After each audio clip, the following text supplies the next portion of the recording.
Chapter 1039. Songyan Exion's expression changed drastically. With his eyesight, he could immediately tell that this was the aftershock of an expert's attack. The attacker was at least an early-stage immortal emperor. Apart from General Liu, only Dong Laishan had such a cultivation. General Liu, who was sitting in the main hall of the city guard's mansion waiting for news, was similarly shocked when he felt the violent tremor. He got up and smashed the stone table in front of him. He looked at his men standing below and said in a low voice, "What's going on? Why did you cause such a huge commotion just to deal with an early-stage minor immortal cultivator? Are you afraid that Songyan Exion won't know?" Flustered and exasperated, he disappeared from the main hall in a flash. As soon as he appeared in the air, he saw Songyan Exion glaring at him angrily. Fortunately, Songyan Exion wasn't in the mood to deal with him. Saving Yu Qianqiu was his top priority, so he shot away in a flash. Golden umbrella. Dong Shunlai, who had chased into the cave, cried out. A large golden umbrella lay on its side on the ground. Yu Qianqiu was lying on the ground, hugging the handle of the umbrella and coughing. He coughed and coughed, mouthful after mouthful of blood. His entire body was enveloped by the faint golden light emitted by the golden umbrella. Although he looked heavily injured, there wasn't a single wound on his body. Golden umbrella! The people who chased after him also cried out. Although they hadn't seen the golden umbrella before, they had heard of it. It was one of the few defensive magic treasures in the immortal world. The shape of the umbrella was so obvious that anyone with a bit of experience would be able to tell that it was a golden umbrella. It's too late. Count himself lucky. Let's go. Dong Shunlai called out. They quickly shot towards the hole in the ground tens of meters away. They knew that they wouldn't be able to break the golden umbrella in a short time. If this dragged on, none of them would be able to escape from Songyan Exion. However, Dong Shunlai didn't give up. As he shot up, he threw a heavy punch at the golden umbrella below. F***ck. Yu Qianqiu, who was inside the golden umbrella, let out a strange cry. He had overestimated the power of the golden umbrella, thinking that he would be fine as long as he hid inside it. He didn't expect that the cultivation base of the early stage of the Underworld Emperor realm was too frightening. Even though it didn't break through the defense of the golden umbrella, Yu Qianqiu was shaken badly. If he were to be hit again, Yu Qianqiu really suspected that he would be jolted to death. How could he dare to take it head-on? Almost at the same time the heavy punch landed, he hid back into Utopia with his umbrella. Boom! The entire Twilight City shook violently. Almost at the same time, a huge hole appeared in the ground. Dong Shunlai didn't even bother to check if he had hit him.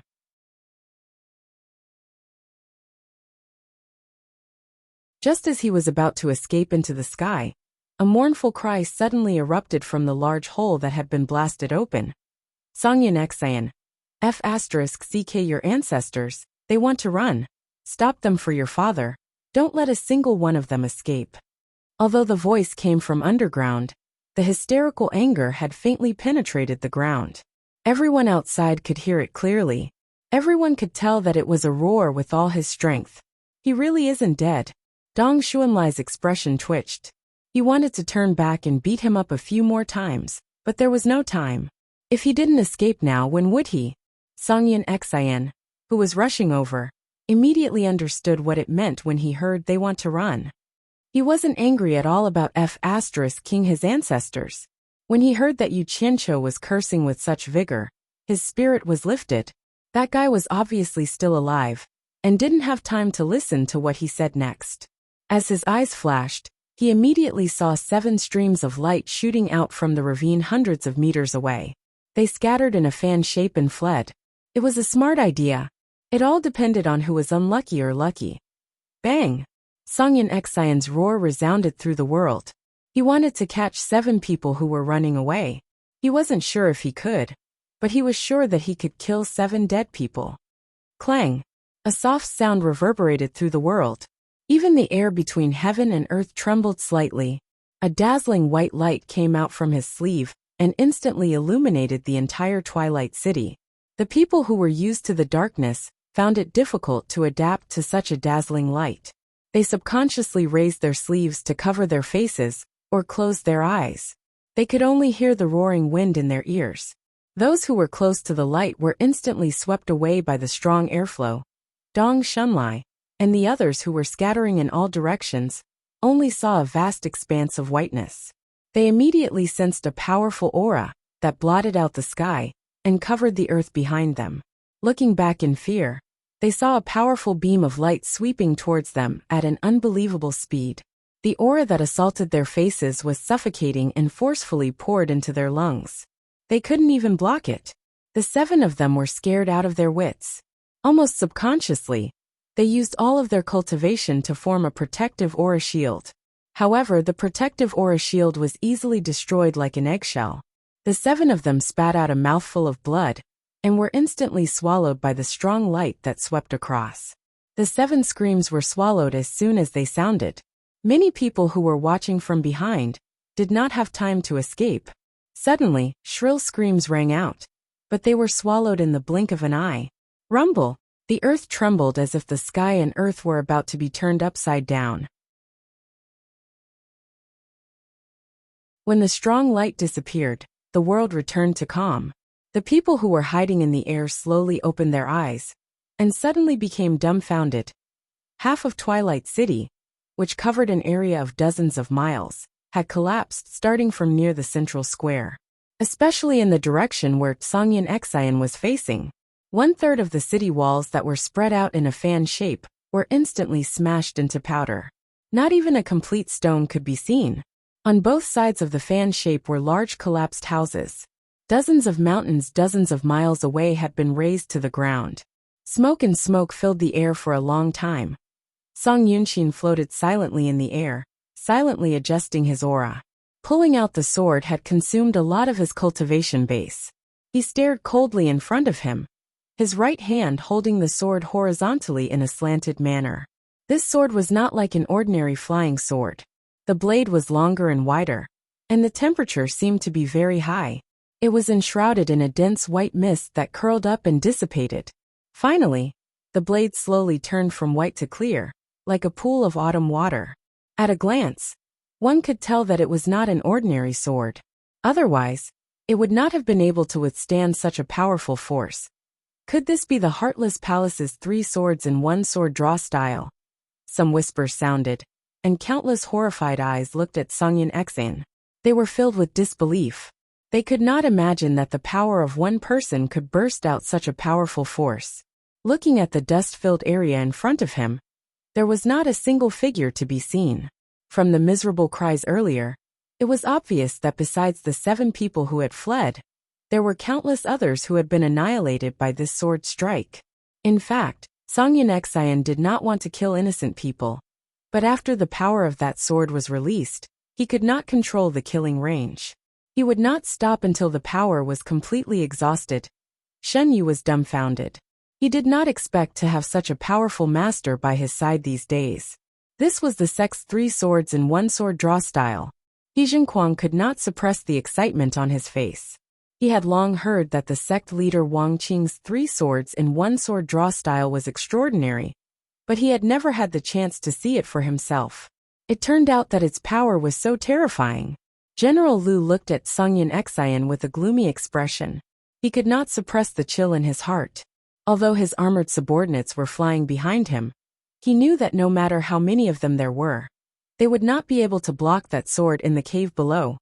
Yu Qianqiu had just flashed out of the deep pit when he heard a thunderous roar of slaughter pushing into the distance. Even the ground was violently trembling, and the commotion was extremely frightening. When the commotion completely disappeared, he discovered that more than half of his body had been buried by the collapsed soil. He quickly flashed out, rubbed his chest, and coughed out another mouthful of blood. He spread his arms, and the scattered purple flame flying swords all drilled out of the soil and returned to his body. Then, he looked around and quickly sank into the ground, entering a spherical space a few hundred meters underground. He saw Mu Bing lying on the ground, applying medicine on the wound on his stomach. He was still moaning in pain. Mu Bing, I'm so happy to see you again. Yu Qianqiu took a step forward, raised his foot, and directly stepped on Mu Bing's stomach, which was covered with both hands. Mu Bing's 10 fingers, as well as the medicine bottle, were stomped into the cracked belly. Blood immediately spurted out of the slightly healed wound. Ah! The miserable scream was shrill and piercing, making one's hair stand on end. Yu Qianqiu was not moved at all. He forcefully twisted his foot again until both of Mu Bing's palms were completely stuffed into his cracked belly. Then he sneered and said, "Didn't you say that there would be a time for me to cry? I'm waiting for you to explode your dantian." When? Mu Bing was in so much pain that he could not catch his breath. How could he have the guts to destroy his body and soul? He looked at Yu Qianqiu in horror, gasping for breath, and said, "Yu Qianqiu, spare me as long as you let me go. I'll do anything in the future. With Wu Xiong's help. No one in the immortal world will dare to touch you. Who does Wu Xiong think he is?" Yu Qianqiu laughed coldly. His right hand pulled out a long sword made of azure fire. He waved the tip of the sword in front of Mu Bing's eyes and said, "Tell me the truth. Why did you come to the netherworld this time?" He still thought that Mu Bing was hiding some secret. But at this time, how could Mu Bing still dare to say that he was here to kill him? But in this moment of hesitation, Yu Qianqiu swung the long sword in his hand and chopped off both of Mu Bing's legs, starting from the ankles. Ugh! Mu Bing's forehead was instantly covered in sweat. His body twisted slightly, and the blood in his abdomen flowed even faster. "Still talking back to me?" Yu Qianqiu sneered and swung the long sword in his hand again, chopping off 2 more legs from the knees. "Ah!" Mu Bing screamed and replied impatiently, "Kill you, hunt you down. I came to hunt you down." "Hunt me down? You think you can find so many netherworld experts to hunt me down?" Yu Qianqiu moved the sword in his hand, and the tip hovered over Mu Bing's eyes. He said indifferently, "Without Wu Xiong's support, you wouldn't have been able to find so many netherworld experts to help you. Wu Xiong wouldn't go against the immortal emperor just to kill me, right? If you don't tell me the truth, I'll gouge out one of your eyeballs. Do you believe me?"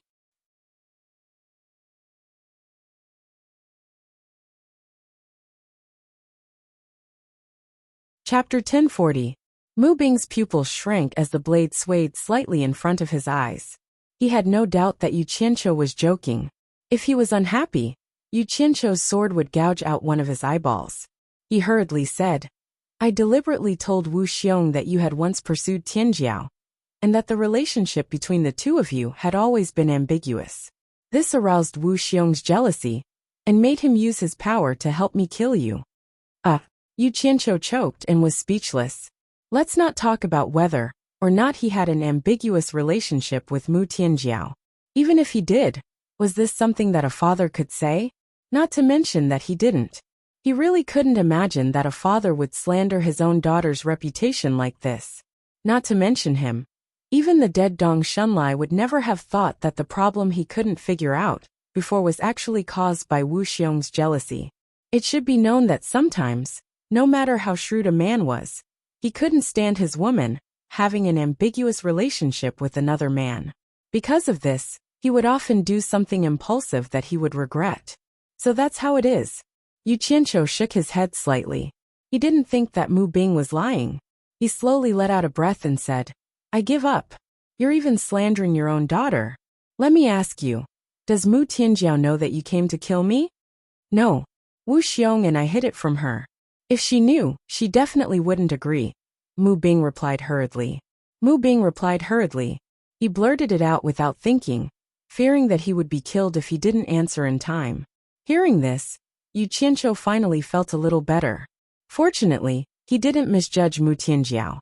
It should be known that in his eyes, Mu Tianjiao had always been a woman who was not inferior to men. She wouldn't be so narrow-minded. It would be really disgusting if he met a family of ingrates. The sword in his hand moved away from Mu Bing's eyeballs. He patted Mu Bing's face with the blade and said, "I just can't figure it out. How did I offend you? How could you be so vengeful? Even though I'm in the underworld, you still chase after me at all costs. Why?" Mu Bing suddenly laughed miserably. He laughed so hard that he spat out a mouthful of blood. He said in a hoarse voice, "Although I'm incompetent, how can I not see through my daughter's thoughts after raising her for so many years? Who in the world knows her better than I do? Back then, when the two of you left the Divine Ruin Realm, I could tell that Tian Jiao had fallen in love with you. If the two of you were a couple, it would be fine. But now she is married to Wu Xiong. Who is Wu Xiong? He was someone who could be considered powerful even in the Immortal Palace. It was one thing for the last to go to the World Chamber of Commerce to support you, but she even invited you to the wedding. What kind of occasion was that? It's too obvious. I'm scared.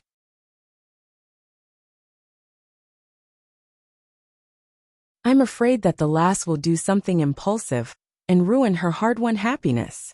Yu Qianqiu was stunned. He somewhat understood. No wonder this old dog deliberately humiliated him at Mu Tianjiao's wedding. So this was the reason. The sword patted his face again and said, "But you don't have to tarnish your own daughter's reputation. Aren't you afraid that Wu Xiong's misunderstanding will deepen and ruin your daughter's happiness? As long as you're dead, the lass will stop thinking. I believe that the lass will have a good relationship with Wu Xiong, because the lass's chastity is the best bargaining chip." Mu Bing suddenly roared with a ferocious expression. "And the most important point is that I can't stand the sight of you. I, Mu Bing, have suffered for so many years in the immortal world before I could make a name for myself. Why is it that you, a poor boy with nothing, can live better than me? It would be fine if you had a good birth and a good background. But you were just a subordinate of my Four Links Chamber of Commerce. Damn it. I'm afraid that what you said before was just an excuse to comfort yourself. It's true that you're jealous of me. You dog, who do you think you are to compare yourself with me? Who asked you to be so arrogant?" Mu Bing's right eyeball flew out with a flick of the sword in his hand. "Who asked you to look down on me?" The sword in his hand flicked again, and Mu Bing's left eyeball popped out again. "Ah, Yu Qianqiu, you." Before Mu Bing could finish roaring in pain, Yu Qianqiu stabbed his sword into his mouth and chewed his tongue. He sneered and said, "Who asked you to shout at me?" Mu Bing's head tilted, and he fainted from the pain. Just as Yu Qianqiu pulled out his sword, he suddenly heard someone shouting, "Yu Qianqiu, where are you?" He couldn't help but be stunned. He thought that it was Mu Bing, whose tongue had been chewed up, who was talking. After listening carefully, he realized that it was Ash Gray Cloud Xian's voice. He immediately looked up and muttered, "This old man has such a good voice. I can still hear him, even though I'm hiding so deep underground." With a swing of the sword in his hand, he chopped off the head of the unconscious Mu Bing. Then, he put away the blue fire-flying sword and bent down to grab the bun on Mu Bing's head. Then he quickly burrowed into the soil above his head. Ash Gray Cloud Xian, who had already burrowed into the half-collapsed underground cave, shouted frantically. He was cleaning up the collapsed area while searching for Yu Qianqiu. He had clearly heard Yu Qianqiu's scolding voice earlier. So why wasn't there any reaction now? If Yu Qianqiu died, he would have to prepare to hide in the netherworld and escape for his life. He wouldn't be able to return to the immortal realm for the rest of his life. Not only would he have to pay back the passionless palace, he would also have to face the constant pursuit.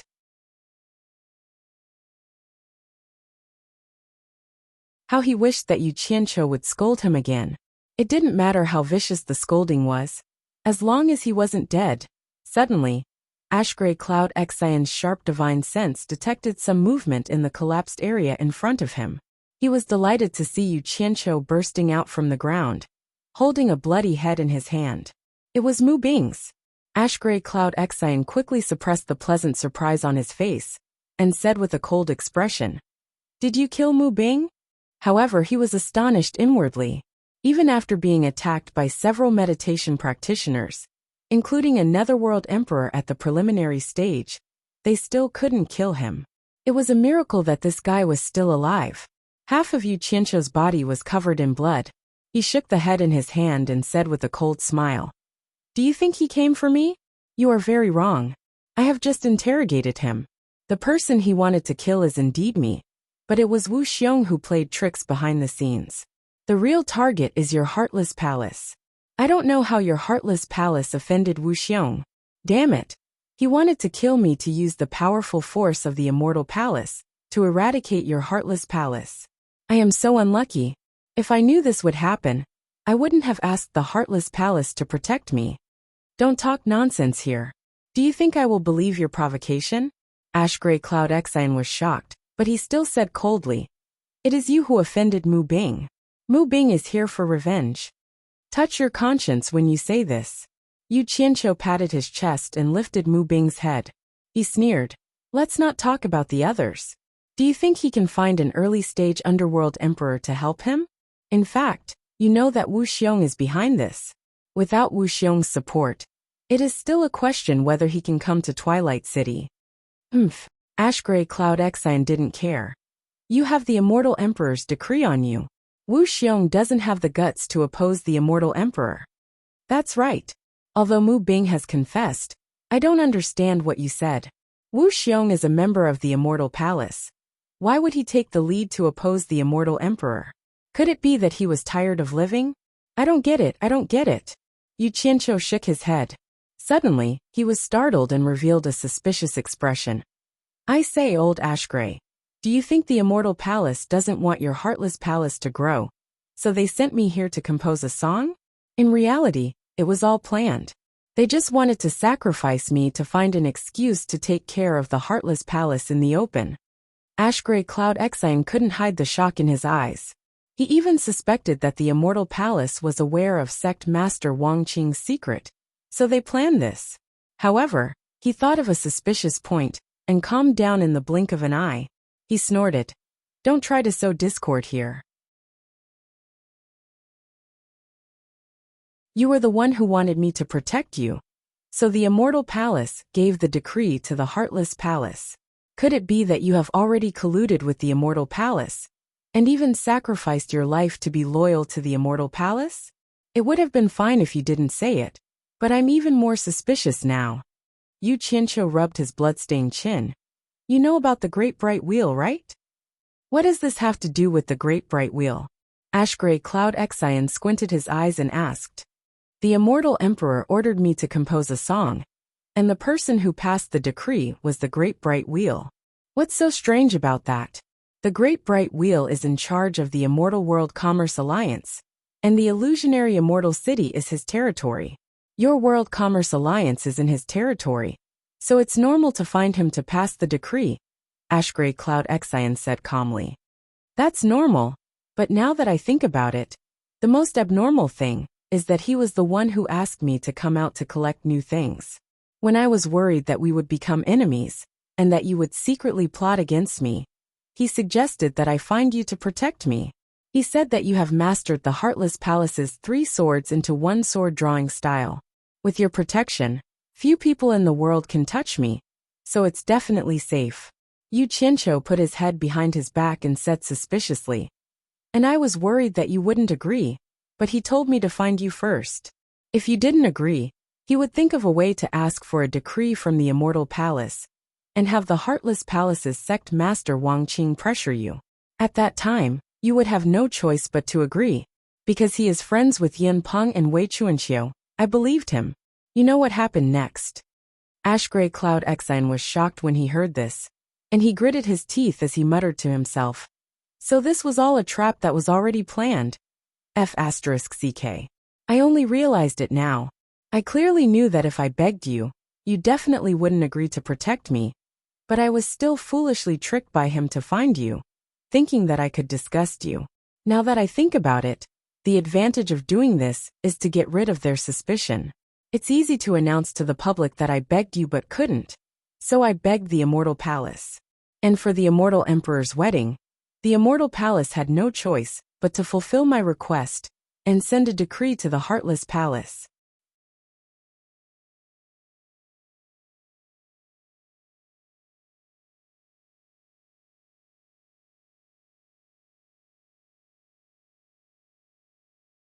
Chapter 1041.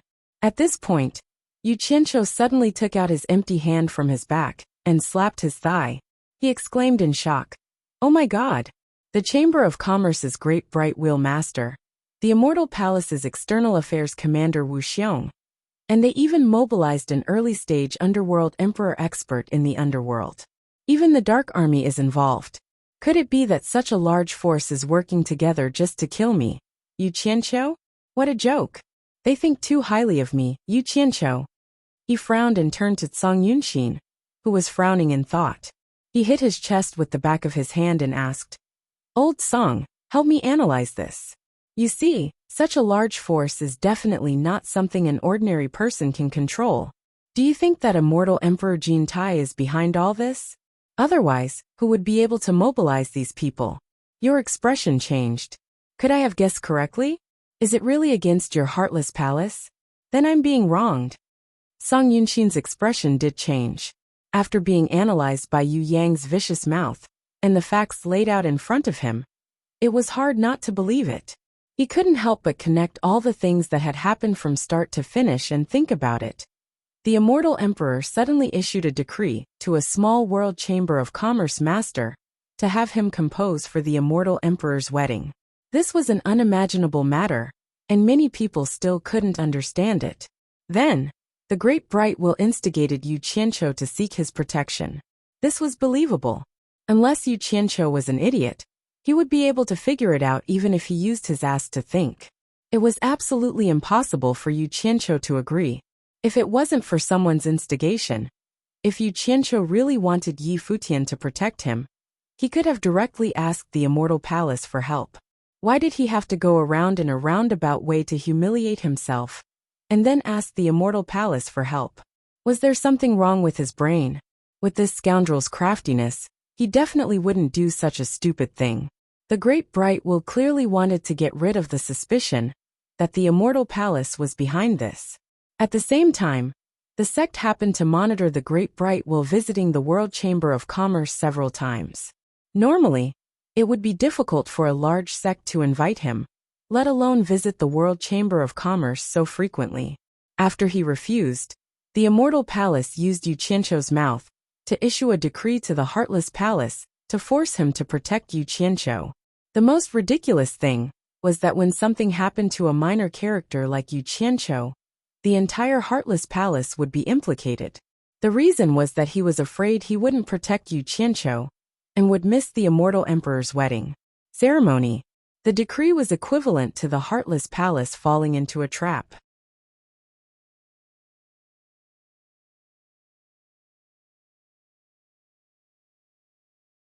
The rest would be easy. They just had to kill Yu Qianqiu. The reason why they were beating around the bush was that the immortal palace wanted to find a justifiable excuse to attack the Heartless Palace. Otherwise, they were afraid that the sects in the celestial world would be in a state of panic, which would be detrimental to their rule. It should be known that the previous few top sects in the celestial world had been eliminated by the immortal palace with a justifiable excuse. The higher-ups of the Heartless Palace, led by sect master Wang Qing, had already expected this. However, they didn't expect it to be this fast. The immortal palace was already prepared to act. Hee. Looks like I've really been implicated by the Heartless Palace. Yu Qianqiu stared at Grey Cloud Xian and gritted his teeth. In his heart, he was secretly apologizing to Great Bright Luan. In order to increase his credibility, he hoped that Great Bright Luan would understand. At the same time, he felt that Great Bright Luan should be able to understand. Anyway, now that things had come to this, he understood that he wasn't just Grey Cloud Xian's enemy. The Heartless Palace wouldn't let him go either. Thus, he took this opportunity to provoke the Heartless Palace. If he could force the Heartless Palace to rebel, then the Immortal Palace would help him take care of this troublesome matter. The Heartless Palace wouldn't just sit and wait for death. They were a bunch of powerful people. Implicated you? If I didn't save you, you'd be dead. Grey Cloud Xian quickly regained his composure. He didn't admit or deny that the Immortal Palace was targeting the Heartless Palace. He naturally wouldn't spread this kind of thing. Instead, he stared at Yu Qianqiu and sneered. You killed Wu Xiong's father-in-law. You should think about how to explain this to Wu Xiong. What do I have to explain to him? Who saw me kill Mu Bing? Yu Qianqiu raised Mu Bing's head and sneered. It was clearly those people from Dongshan who killed Mu Bing.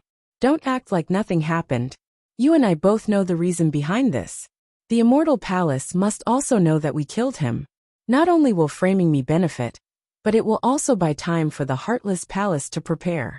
As long as the cover isn't lifted, the Immortal Palace won't have a legitimate reason to act against the Heartless Palace. You should be thanking me. Although he said this, only he knew the real reason. Once the news of Mu Bing's death reached the immortal world, as long as Wu Xiong wasn't stupid, he should know that Wu Xiong dared to kill his father-in-law. Wu Xiong would naturally understand that Wu Xiong had something on him. If Wu Xiong still acted rashly, then he would try and see what the consequences would be if the immortal emperor found out. Wu Xiong should know which was more important. Currently, the one who posed the least threat was Wu Xiong. Hearing this, Songyan Xian's eyes flickered. Although he didn't say anything, he understood that at the moment, this was indeed the best way to prevent the immortal palace from directly acting against the heartless palace. Just as Yu Qianqiu said, it could delay the outbreak of the crisis and allow the heartless palace to make more preparations. After letting out a slight sigh, he looked at Yu Qianqiu, whose chest and mouth were covered in blood. He frowned slightly and said, "You're injured like this, are you all right?" To him, Yu Qianqiu couldn't have anything happen to Yu Qianqiu, especially after he thought he knew the truth about the immortal palace targeting the heartless palace. Yu Qianqiu touched the blood scab on his chin and smiled sheepishly. "It's not the first time I've been injured. Injuries, I get used to them. I recover quickly. I'm almost healed." Songyan Xian was stunned. He looked him up and down with some disbelief. Anyone who was beaten to the point of vomiting so much blood, how could they recover so quickly? Seeing that he didn't believe him, Yu Qianqiu didn't want to reveal the miraculous effects of the golden bead to him. He quickly shook the head in his hand and changed the topic. "Let's go. It's time to let the people outside know the truth." He flashed towards the exit, and Songyan Xian followed. After the two of them flashed out of the ground, Yu Qianqiu flew directly to the broken statue standing in the center of Twilight City, ignoring the surprised and doubtful gazes around him.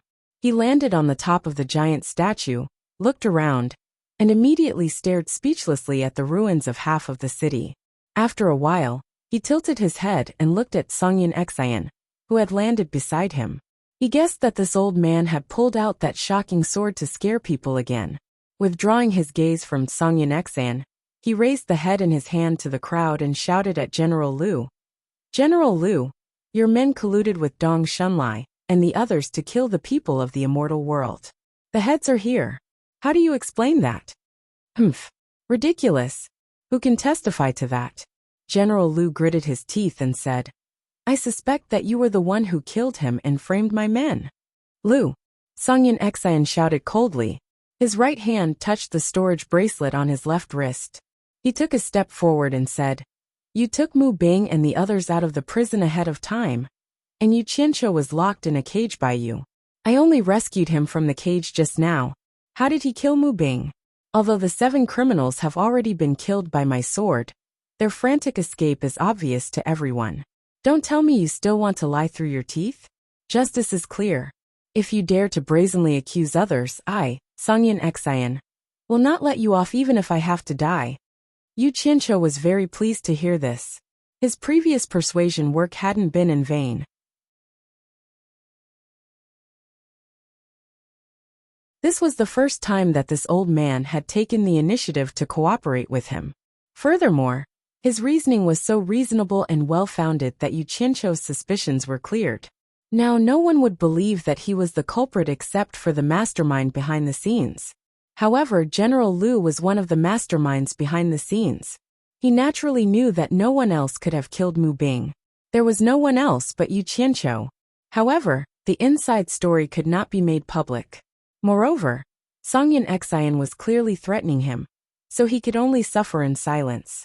He secretly clenched his teeth and said slowly, "After hearing Master Tsong's words, this reminds me that Yu Qianqiu is indeed still locked in a cage and unable to commit murder. Perhaps there is some inside story behind this. I will definitely get to the bottom of this." Many of the onlookers thought that there was a grudge between Yu Qianqiu and Mu Bing, and thought that it was very likely that Yu Qianqiu had killed Mu Bing. However, even General Liu said that Yu Qianqiu could not commit murder while locked in a cage, so they immediately dispelled this idea. For a moment, they began to wonder if the Onyx army had colluded with outsiders to commit murder. But why? Songyan Xian snorted coldly and said nothing more. Both sides knew that this matter would be investigated, But there was no time limit at all. It would definitely be investigated until the end. However, neither he nor Yu Qianqiu wanted to be entangled in this matter, as long as they were not implicated. Master Tsang, General Liu, who was floating in the air ahead, suddenly spoke again. In addition to the 7 murderers who were killed, more than half of Twilight City has been destroyed, and so many cultivators of the immortal and netherworld have been killed by you. Although it was an unintentional mistake, this is my territory. How do you expect me to explain to my superiors that such a big thing has happened? Sangyin Xian immediately narrowed his eyes and stared at him. It was obvious that the other party had suffered a loss just now, and was now looking for trouble. In the immortal and netherworld, it had always been the strong who had the final say. Those who had connections, ability, and background would naturally settle the score with him afterward. Those who did not have the ability could only blame it on their bad luck. There was no need for him to stand up for them. However, this was someone else's territory, and he had indeed destroyed Twilight City. If someone insisted on making things difficult for him, it would be understandable. What do you want? Sangyin Xian said indifferently. General Liu glanced at Yu Qianqiu meaningfully, and then replied, Master Tsang, it was an unintentional mistake, but I dare not make the decision on my own. I have to report back to my superiors and wait for their instructions before making a decision.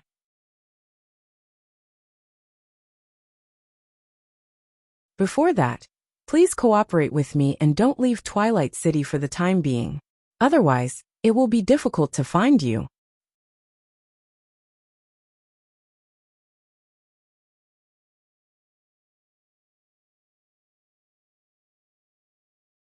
Chapter 1042. As he said this, the thousands of soldiers of the Onyx army behind him slowly formed a battle formation and floated in the air. This was a blatant threat. Previously, Sangyin Xian had threatened him, so he immediately retaliated. In fact, he did not want to threaten Sangyin Xian. Who knew if Sangyin Xian would attack him? That was a matter of life and death. However, if he did not regain his lost face, he would not only lose his own face, but also the face of the entire Onyx army. He could not afford to bear such a heavy responsibility. Of course, there was another reason. Yu Qianqiu secretly cursed. What did Sangyin Xian killing people and destroying Twilight City have to do with him? He immediately guessed the intention of General Liu. The other party obviously saw that the assassination attempt on him had failed. With Sangyin Xian present, it would not be good for him to act on his own. He needed to ask for instructions on how to proceed next, so he left him behind. The night wind blew like a tide, and the sound of waves in the distance was faint. The two standing on the high afterimage looked at each other. It was not difficult to force their way out of the encirclement of the Onyx army, but the consequences were serious. This was tantamount to going against the entire Onyx army of the underworld. At this point, they could only take one step at a time. After the two secretly discussed, Sangyin Xian could not show weakness. Yu Qianqiu then laughed and said, We were going to stay in Twilight City for a few days, but General Liu had better hurry up and ask for instructions. We will not wait after that. That's good. Guards. General Liu turned back and shouted, Send 100 capable men to protect them, so that no one will disturb them. After saying this, he flashed back. The thousands of soldiers of the Onyx army in the air also left one after another, leaving only 100 of them. Everyone knew that the protection was fake, but the surveillance was real. The crowd gradually dispersed. Half of Twilight City had been destroyed. Many people had to deal with the aftermath and ask for instructions from the higher-ups on how to deal with this matter. Of course, it was not that everyone had no temper, but because Sangyin Xian's sword was too terrifying. Otherwise, Sangyin Xian would have been surrounded and beaten up. Old Song, the Hidden Dragon Manor's territory seems to have been destroyed by you. Where should we go? Yu Qianqiu looked around the ruins and smiled bitterly. Old Song, it seems like you've destroyed the Hidden Dragon Manor's territory. Speak of the devil. Ding Xiang, who was in a sorry state, flew over and stood in front of the two. He stared at Sangyin Xian and said through gritted teeth, Sangyin Xian, nearly half of my disciples died under your sword. Even I almost lost my life. How do you explain this? He was relatively unlucky,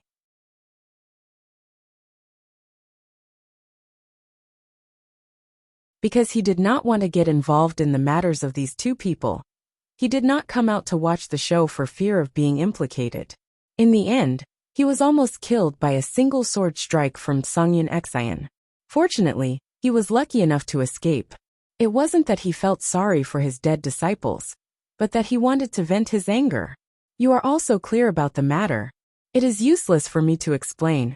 If there is anything, you can ask your hidden dragon villa to discuss it with my heartless palace. I don't have time to talk to you endlessly. If you continue to be so long-winded, I don't mind killing one more. Songyun Xian snorted coldly and revealed his dominance. Ding Xiang immediately lost his temper. At the side, Yu Qianqiu looked at Ding Xiang and chuckled. He thought to himself, aren't you looking for trouble for yourself? He Zhenkuang and Xin Yu quickly flew over. He Zhenkuang's face was abnormally excited. He did not feel a headache because Songyun Xian had caused trouble. Instead, he cupped his hands respectfully and said, High Priest, I have already ordered my disciples to clean up the rooms. There are too many people here. Why don't you come to our place to rest? The Heartless Palace's business was located in the opposite direction of the destroyed area, so it was fine. They could only do this. Under He Zhenkuang's lead, the few of them quickly flew to the Heartless Palace's business.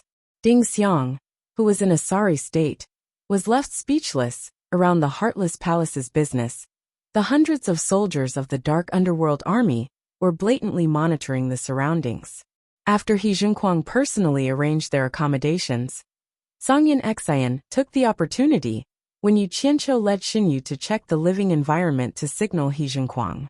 The two of them were about to leave when Yu Qianqiu, who was strolling around with his hands behind his back, looked back and smiled.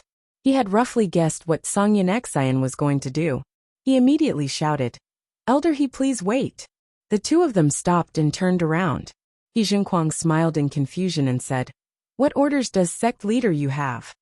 Yu Qianqiu walked over with Mu Bing's head in his hand. He said, Elder He, please arrange for someone to send this to Wu Xiong of the Immortal Palace. Tell him that I passed it to him. Also, help me pass a message to Wu Xiong and his wife. Tell them that my ability is limited, and I could not save Mu Bing's life. I could not even keep his corpse intact. I am ashamed that only his head was left. This, He Zhenkuang immediately looked at Songyun Xian awkwardly. What a joke. How could he interfere in something like this? Songyun Xian fell silent for a moment. Then he frowned and said, I can arrange for someone to bring Mu Bing's head over for you. But to pass a message, why don't you leave a message in a jade archive and pass it to Wu Xiong and his wife along with Mu Bing's head? Yu Qianqiu understood He Zhenkuang's concerns. He chuckled and took out a jade archive. He wrote a few words on it, then passed it to He Zhenkuang along with Mu Bing's head. Since Songyun Xian had instructed him to do so, He Zhenkuang could only reluctantly accept these two items. Inside the secret chamber of Unrequited Love Palace's branch, Songyun Xian solemnly laid down a soundproof enchantment the moment he entered. Then he took out a jade archive. After some thought, he wrote quite a few things on it. After he was done, he carefully checked it a few times.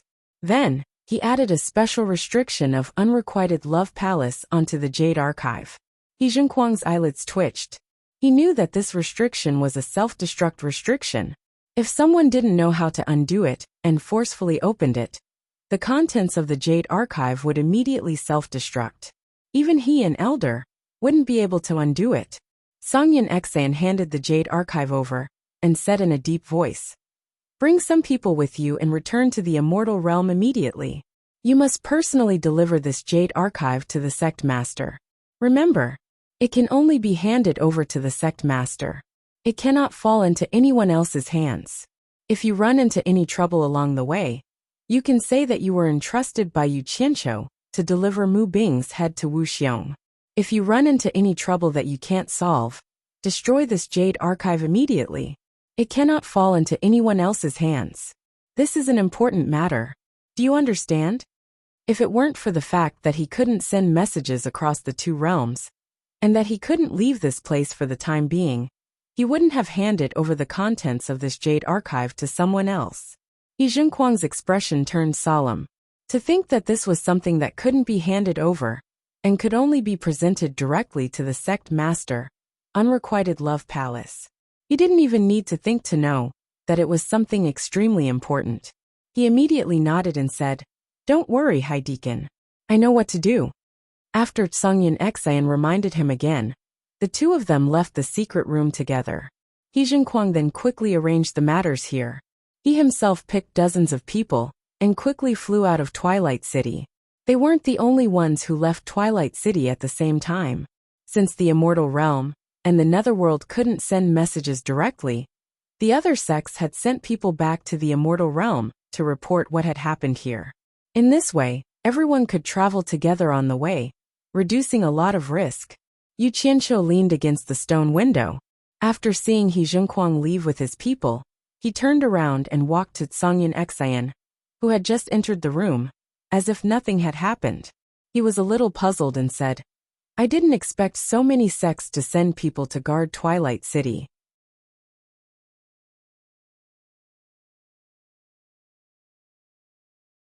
I wonder what kind of business everyone is doing here. Sungyin Xian didn't hide anything and told him directly. Since the Netherworld had a rule since ancient times, people from the Netherworld were not allowed to do business with the Immortal Realm. Twilight City was actually a black market trading center, under the command of the army of the Netherworld. People from the Immortal Realm and the Netherworld had to abide by the rules if they wanted to do business here. The so-called rules were because there was the protection of the army of the Netherworld here, so people could trade with peace of mind. Therefore, protection fees must be paid. If they didn't pay, they wouldn't be able to survive here. As for what to trade between the Immortal Realm and the Netherworld, what the Netherworld lacked the most were all kinds of weapons and magic treasures. It had to be known that the Netherworld was vast and had a large population. There were often fights and killings, so the consumption of weapons and magic treasures was a huge number. Unfortunately, weapons and magic treasures must be refined by controlling fire. However, fire was the natural nemesis of meditation, which became the biggest obstacle for meditation cultivators to refine magic treasures and weapons. However, these obstacles were not a problem at all for the cultivators of the Immortal Realm. If you meditation cultivators want it, we can refine it for you. Of course, we can't give it to you for free. Naturally, you have to pay the price. Therefore, the Netherworld was extremely rich in reserves, and the spirit stones that the cultivators of the Immortal Realm needed became the best trading item. At the same time, you could find some rare minerals and metals in the Immortal Realm in the Netherworld, which were all needed for refining magic treasures. A buyer and a seller's market was formed. Those who could do business in Twilight City were some of the top sects among the tens of thousands of sects in the Immortal Realm. As for those small sects, it was a problem whether they could reach here safely. They were afraid that before the transaction was completed, the things in their hands would have been snatched away. Therefore, those small sects and small merchants only dared to look for business opportunities not too far from the entrance to the Netherworld. But then again, the small sects and small chambers of commerce almost didn't have anything good in their hands. The various forces in the Netherworld didn't care about their things, and the rich reserves of spirit stone mines in the Netherworld were mostly controlled by the various forces. Those small sects could only find some scattered small forces or loose cultivators to do business with. This was a vicious cycle. So that's how it is. Yu Qianqiu nodded slowly and frowned. If that's the case, wouldn't the big refining sects in the Immortal Realm, such as the mythical Fire Palace, make a fortune? Sungyin Xian couldn't help but sneer. Making a fortune depends on one's ability. As long as the mythical Fire Palace has the guts to eat it alone, no one will say anything. Yu Qianqiu was startled and thought about it. If the mythical Fire Palace cut off everyone's source of wealth, it would be strange if everyone did not join forces to kill it. However, thinking of the big sects making a fortune here, he couldn't help but feel a little itchy. He rubbed his hands and asked, "I wonder if the World Chamber of Commerce can send some people to Twilight City to do business."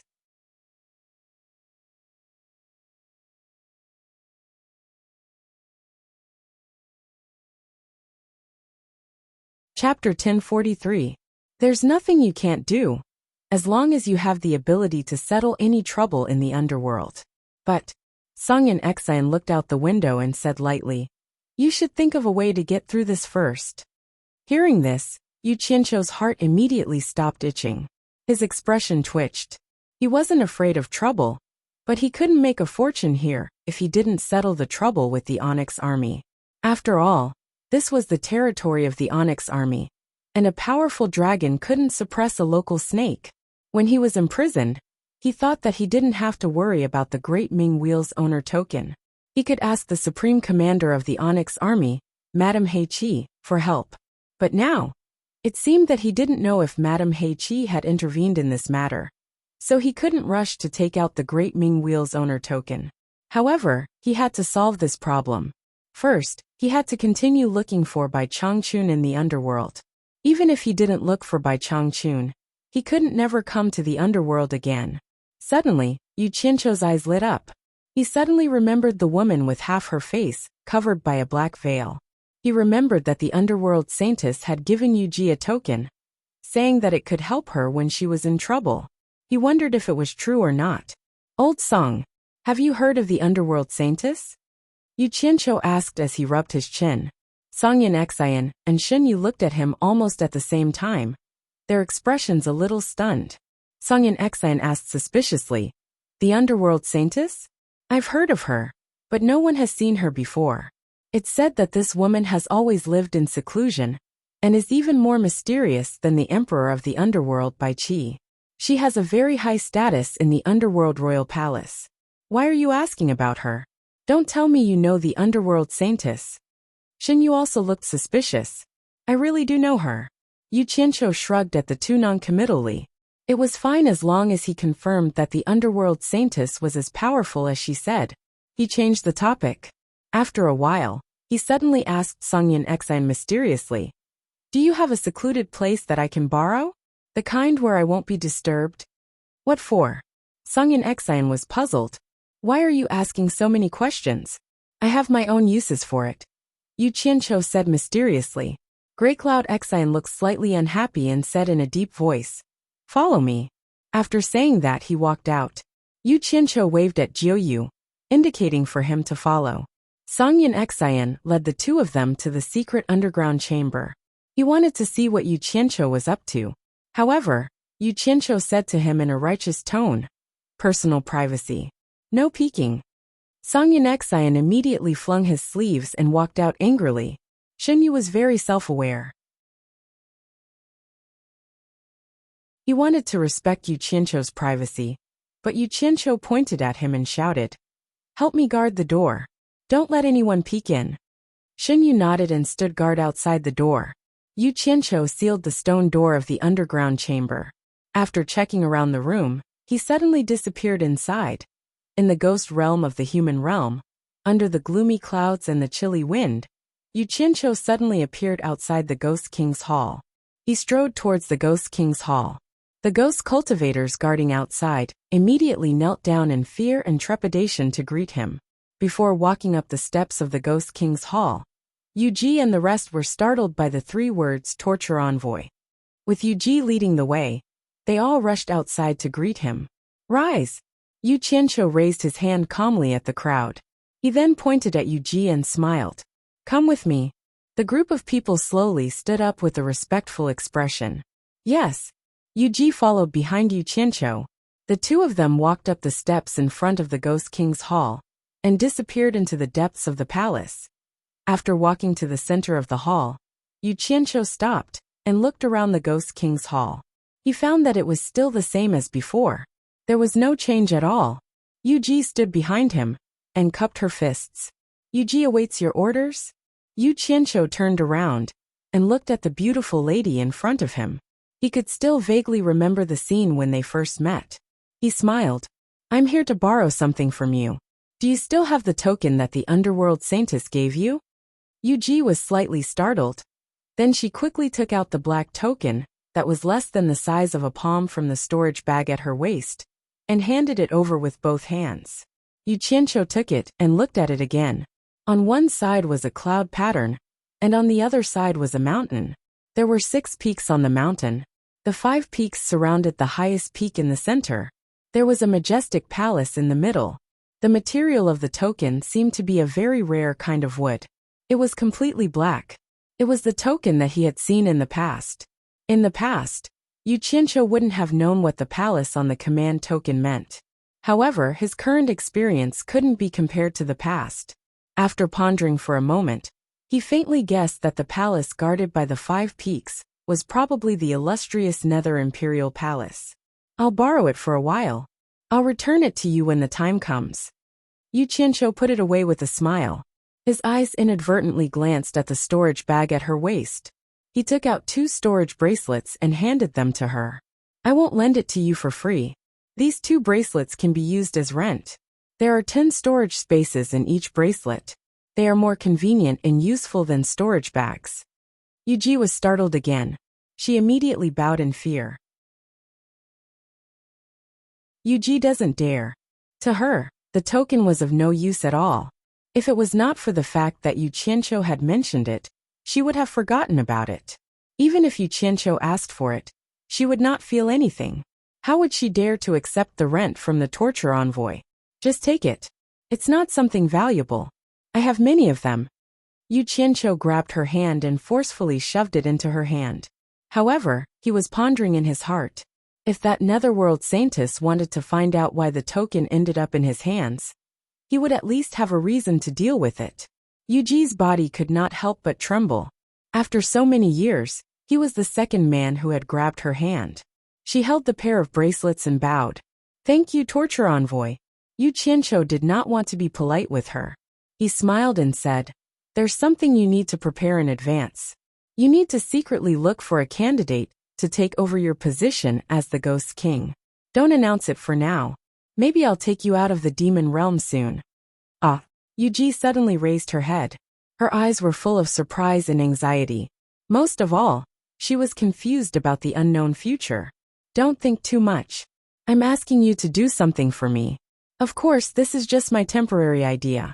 We'll talk about it when the time comes. Yu Qianqiu smiled and waved his hand. All right. I still have something to do. Go ahead. Before Yuji could respectfully send him off, Yu Qianqiu had already disappeared from the hall. She could not help but stare at the pair of storage bracelets in her hand in a daze. Why did he give her bracelets? Did the torture envoy fall in love with her? Thinking about it, she felt relieved. Just now, she did not see any lust in the torture envoy's eyes. Moreover, with the power of the torture envoy, he could get any kind of woman he wanted with just a word. Obviously, she had thought too much. She then began to examine the 2 storage bracelets, and discovered that there really were 10 storage spaces within each bracelet. She was pleasantly surprised as she wore the bracelets on her wrists, and after comparing them, she discovered that they were indeed much more useful than storage pouches. The stone door of the secret chamber guarded by Jiuyu was pushed open with a rumble, and Yu Qianqiu walked out with a smile. Jiuyu turned around and looked at him in confusion. He had only gone in for such a short time, and he had already come out. He did not know what secret he was doing. The 2 of them walked up the stairs, leading to the underground secret chamber, and found that Songyan Xian was guarding outside with his hands behind his back. He looked at Yu Qianqiu with sparkling eyes. Yu Qianqiu smiled and said, Why are you looking at me like that? I've been thinking about a problem. You've been neglecting your work. The date of the immortal emperor's wedding is not far away. Let's see how you're going to explain it then. Songyan Xian sneered.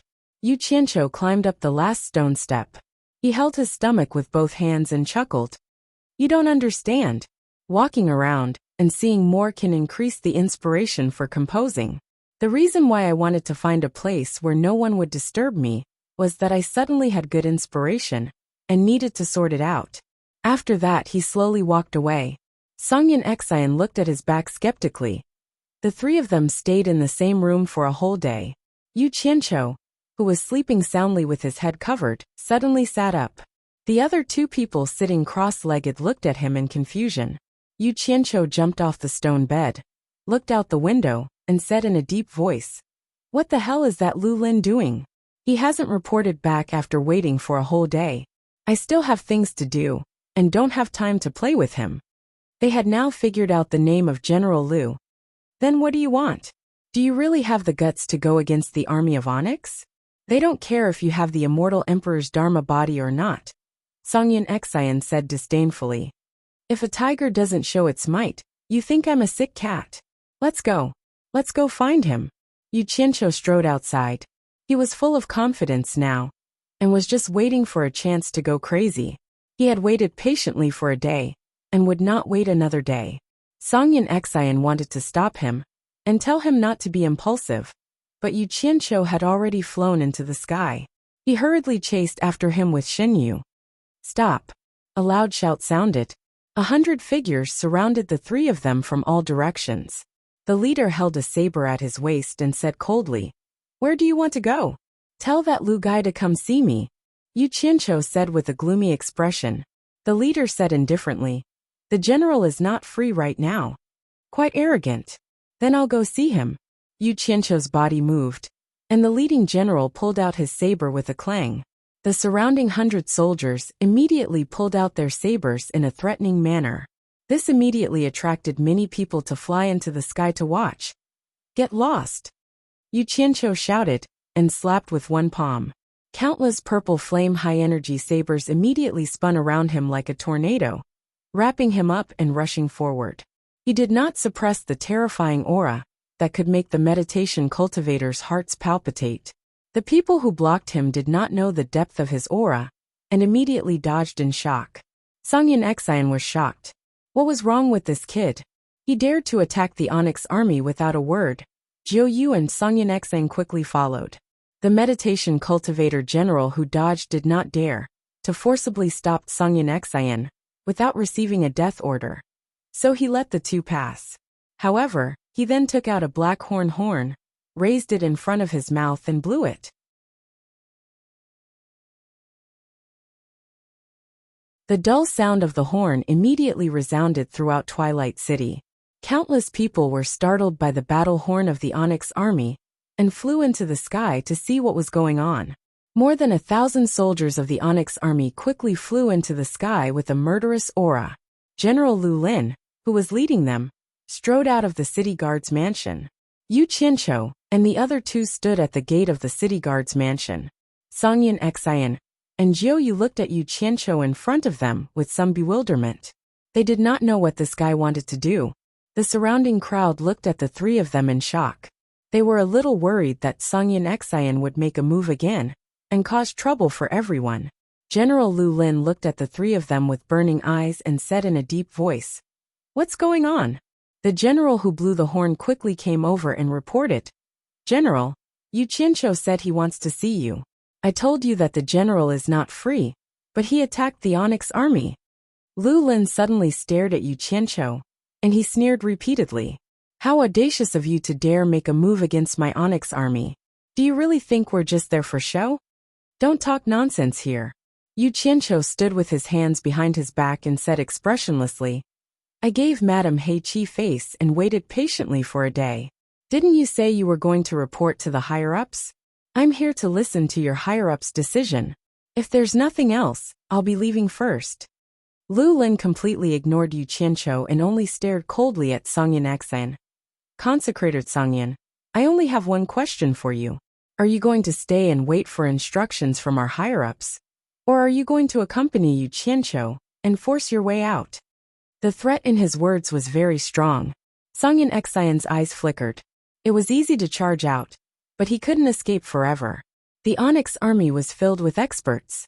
He was afraid that once he charged out, he would immediately be chased endlessly. "I'm giving you face, but you don't want it." Yu Qianqiu laughed coldly. He reached out with one hand from behind his back, and the hand inside his sleeve grabbed a black token. He slowly walked toward Lu Lin and said in a deep voice, "Open your dog eyes wide and take a good look." He guessed that the underworld saintess wouldn't fool people. He just didn't know how much trouble this token could solve. However, he believed that even if this token wasn't very useful, it could at least make the Onyx army wary and not dare to act recklessly. Lu Lin didn't care at all.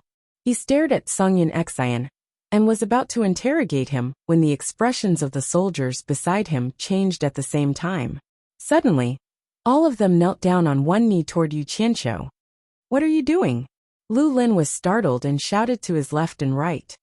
"General, it's the Onyx Emperor's token." Someone beside him transmitted his voice in a trembling voice. When Yu Qianqiu saw the kneeling soldiers, he was immediately emboldened. He laughed coldly and said, "How audacious of you to disregard the token in my hand.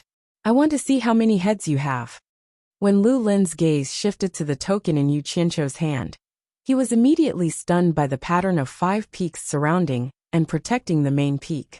That was obviously the Onyx Emperor Mountain, especially the material of the token. It was made from the dark wood found in the darkwood forest in the back palace of the Onyx Royal Palace. In the entire Netherworld, only the place where the Onyx Emperor resided would have darkwood growing. There was no way to fake it. He immediately cried out involuntarily, "The Onyx Emperor's token!" Trembling, he bent his knees and knelt on the ground with a thud. He said in a trembling voice, "Your subordinate Lu Lin didn't know that you were coming. I deserve to die 10,000 times for my crime." When he knelt down, coupled with the words Onyx Emperor's token, the 1,000 soldiers in the sky immediately changed their expressions. They all knelt down on one knee and bowed. When this inexplicable scene came out, everyone was shocked. The Onyx Emperor's token. The sky was filled with voices. Whether it was the people from the immortal world or the netherworld, no one dared to be arrogant in the sky. They all flashed down and stood with their hands behind their backs, showing their respect to the reclusive Onyx Emperor.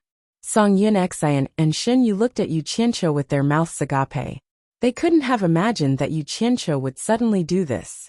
Yesterday, he was a prisoner of the Onyx army and was almost killed. Today, he made the insufferably arrogant Onyx army submit to him with a wave of his hand. The contrast was too great. The shock in Song Yun Xian's heart was indescribable. This was the legendary Onyx Emperor's token that was personally carved by the Onyx Emperor. It could command the entire netherworld. Although this token couldn't truly command the entire netherworld, how many people in the netherworld would dare to stop this token from going anywhere? It was no different from challenging the authority of the Onyx Emperor. The Onyx Emperor's anger could shake the entire 3 realms. He couldn't figure out why Yu Qianqiu had the Onyx Emperor's token. This thing couldn't be everywhere. He thought about it over and over again, but he still couldn't figure out how Yu Qianqiu got involved with the Onyx Emperor. In fact, not only them, even Yu Qianqiu was a little surprised. He guessed that this token would have some use, but he just wanted to solve the current problem. Just like Song Yun Xian said, the day of the Immortal Emperor's wedding was not far away. It took more than half a month to travel from the entrance of the Netherworld to Twilight City.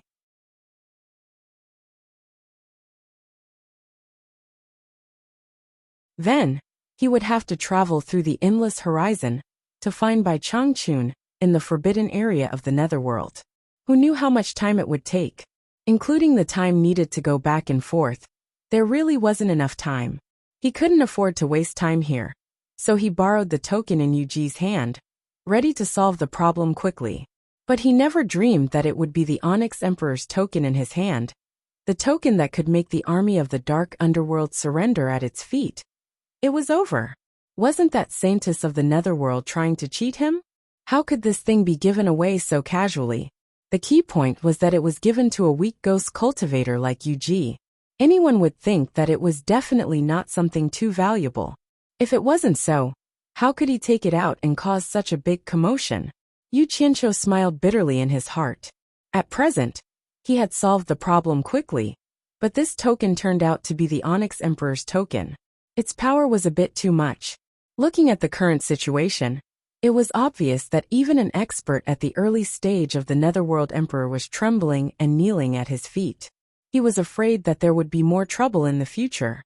First of all, once the news reached the ears of the Emperor of the Netherworld, Emperor Baiqi would definitely find out how the Onyx Emperor's token came into his hands. Maybe he would send people to arrest him. Even if the Emperor of the Netherworld let him go, the immortal Emperor Jin Tai would probably want to find out why he had the Onyx Emperor's token. This was big trouble, and it was very likely that he would lose his foothold in both the immortal world and the netherworld.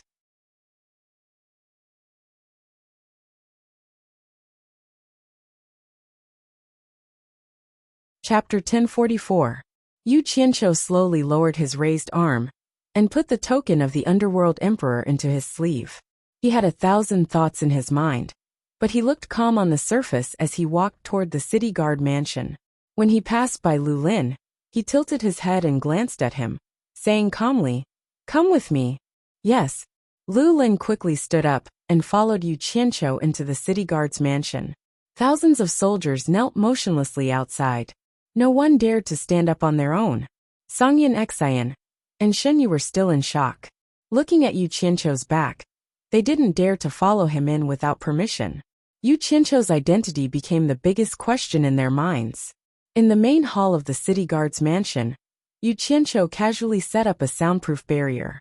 He turned to look at Lu Lin, who was standing with his hands behind his back in fear and trepidation. Without any preamble, he went straight to the point and asked, "Why did the Onyx army participate in Mu Bing's mission to kill me?" Lu Lin's face was pale as he said, "This subordinate doesn't know. This subordinate only received the commander's order to cooperate with Mu Bing's mission. I really don't know anything else." "Commander?" Yu Qianqiu raised an eyebrow and asked, "Wu Xiong?" Lu Lin was stunned. He couldn't understand why the person with the Emperor of the Underworld's token would ask such an idiotic question. He paused and quickly explained, "It's not Wu Xiong from the immortal world. It's the commander of our Onyx army, Hong Ji." Hong Ji. Yu Qianqiu immediately realized that he had made a mistake, but he didn't mind it at all. He narrowed his eyes and asked, "Does a commander have a lot of power?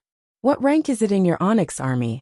Hearing this, Lu Lin immediately realized that he knew nothing about the Onyx army, so he explained in detail in a fawning manner. "This subordinate holds the position of 1,000 guards in the Onyx army. Every 100,000 guards are under the control of a commander, and every commander is under the control of a grand commander. There are 10 grand commanders in total, and they all listen to Madame Blackpool's orders." Yu Qianqiu silently calculated, and after coming to a conclusion, he was immediately shocked and said, "If that's the case, doesn't that mean that the army of Onyx has 100 million soldiers?" "Only more, no less," Lu Lin said respectfully. "Because the Netherworld's territory is too vast, 100 million soldiers are actually not enough. The combined forces of the various tyrants exceed 100 billion, and this doesn't even include those in the Netherworld River's water race. Our Dark Underworld army is still under great pressure. Fortunately, Madame is wise and has always been expanding the army." Damn it! Was this not enough? They already had 100 million soldiers, and they still wanted to expand? Yu Qianqiu was almost speechless.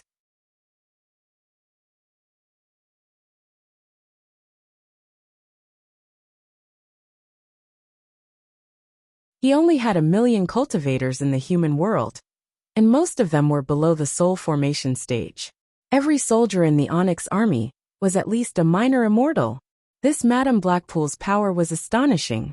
But thinking about it, compared to the hundreds of billions of people under the Netherworld's tyrants, 100 million soldiers was indeed not a lot. Damn it! This Netherworld was really big to be able to accommodate so many people. No wonder even the Emperor of the Underworld by Qi could only intimidate and govern the Netherworld, but couldn't truly unify it. It was indeed very difficult to unify so many people. From this, Yu Qianqiu more or less understood some things. No wonder all the sects in the immortal world fought to make a fortune in the Netherworld. This was a huge market of more than 100 billion underworld cultivators. Even if each person bought an immortal world weapon or magic treasure, it would still be a huge number. The spirit stones developed in the Netherworld were enough to feed all the cultivators in the immortal world. It was said that the Netherworld Royal Palace prohibited the Netherworld from doing business with the immortal world, but with such a huge demand here, it was impossible for the Emperor of the Underworld by Qi to forcibly suppress it. Therefore, he could only turn a blind eye to it. Otherwise, with the Emperor of the Underworld's eyes and ears, there was no way he wouldn't know about such a big black market in Twilight City, and he wouldn't allow the Onyx army to sit here and divide the spoils. One had to know that the Onyx army had hundreds of millions of soldiers and horses fighting everywhere, and the consumption of weapons and magic treasures was also huge. Yu Qianqiu came back to his senses and asked, What's the background of that Dong Shunlai? Is he also a member of the Onyx Army? This subordinate has never seen this person before, but it shouldn't be difficult to find out his background. I believe that you can use the Emperor of the Underworld's token to investigate the entire Onyx Army. Lu Lin replied respectfully. Yu Qianqiu was speechless again. He was a fox borrowing the tiger's might. So how would he dare to use the Emperor of the Underworld's token to mobilize the entire Onyx Army? Wouldn't that be courting death? Moreover, this matter involved the Onyx Army. After thinking for a while, he knew that he couldn't stay here any longer, so he asked indifferently, Can I leave now? Yes, sir. Lu Lin retreated to the side in fear. Yu Qianqiu snorted coldly, removed the soundproof barrier, and strode outside. Seeing nearly 1,000 soldiers still kneeling outside the mansion, he felt that it was even more unwise to stay here any longer. He quickly walked to Songyan Xn and Shen Yu's side, took out his flying shuttle, and said, Everything is fine here, let's continue our journey. After saying that, he took the lead and jumped up first.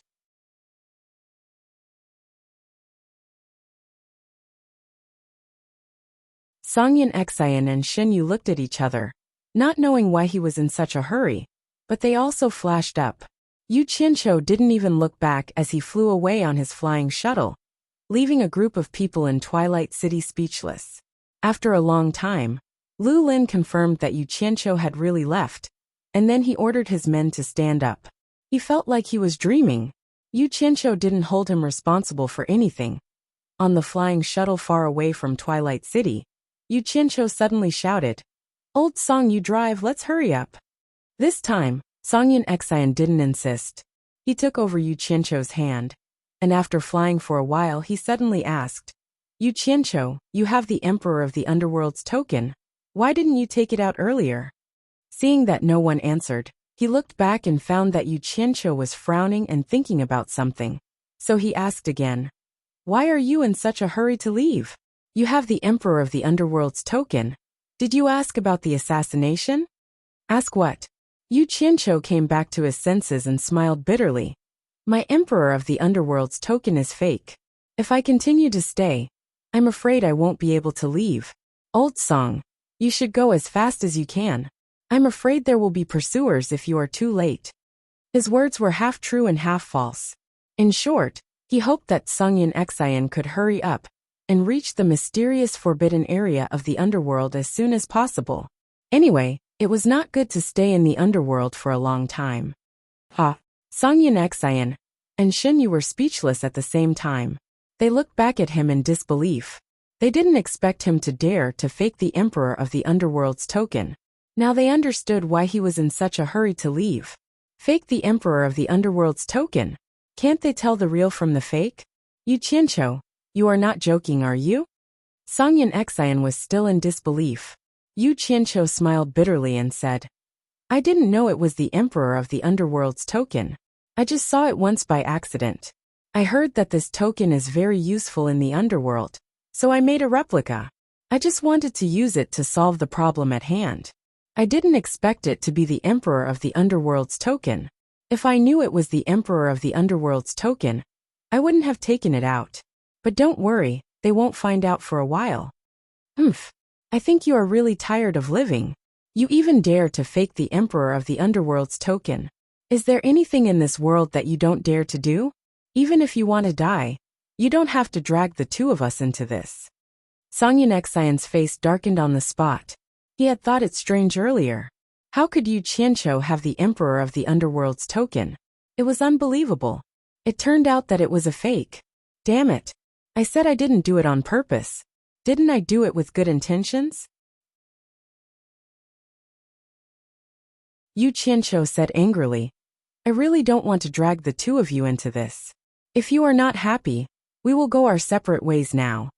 Hearing this, Songyan Xian and Shen Yu's mouths twitched at the same time. The two of them wanted to go their separate ways, but could they? Their lives were tied to him. If he was finished, everyone would be finished with him. They had to think of a way to protect him. Songyan Xian was so angry that he didn't say anything. His face darkened, but his flying speed gradually increased to the limit that he could control. After a moment of silence, Shen Yu said weakly, I think we should go by water. Once the fake emperor of the underworld's token is exposed, the army of the underworld on land will immediately cast a net to capture us. We won't be able to escape. If we go by water, at least the army of the underworld won't dare to easily track us into the underworld river. It should be much safer than on land. That makes sense. Yu Qianqiu nodded repeatedly. Songyan Xian, who was silent with a darkened face, immediately steered the flying shuttle to change direction and quickly flew toward the underworld river.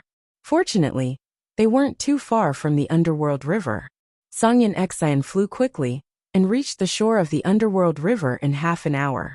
Yu Qianqiu put away the flying shuttle.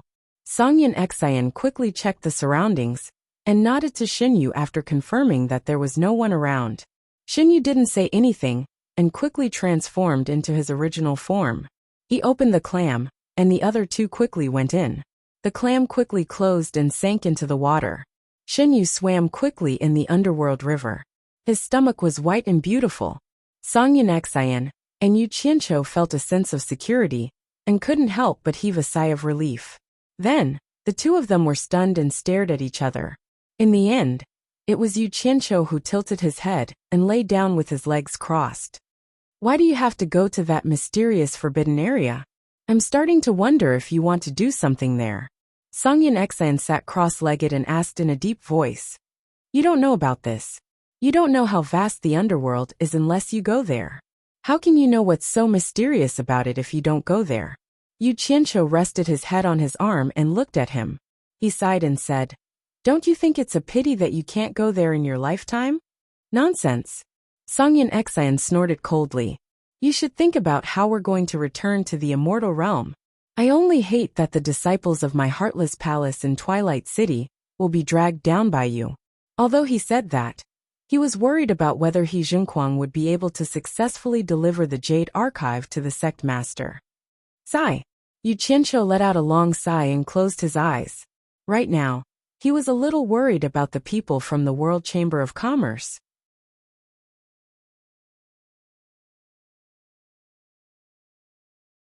He wanted to make a trip back to the World Chamber of Commerce. However, he remembered that he had instructed Hibiscus and Wu Lixue to contact him immediately if anything went wrong. He felt a little relieved.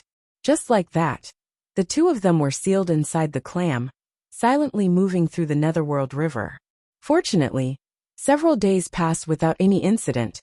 In the forest of the majestic imperial harem of the Netherworld Royal Palace, the sound of something rolling could be heard from the pavilion that stood quietly.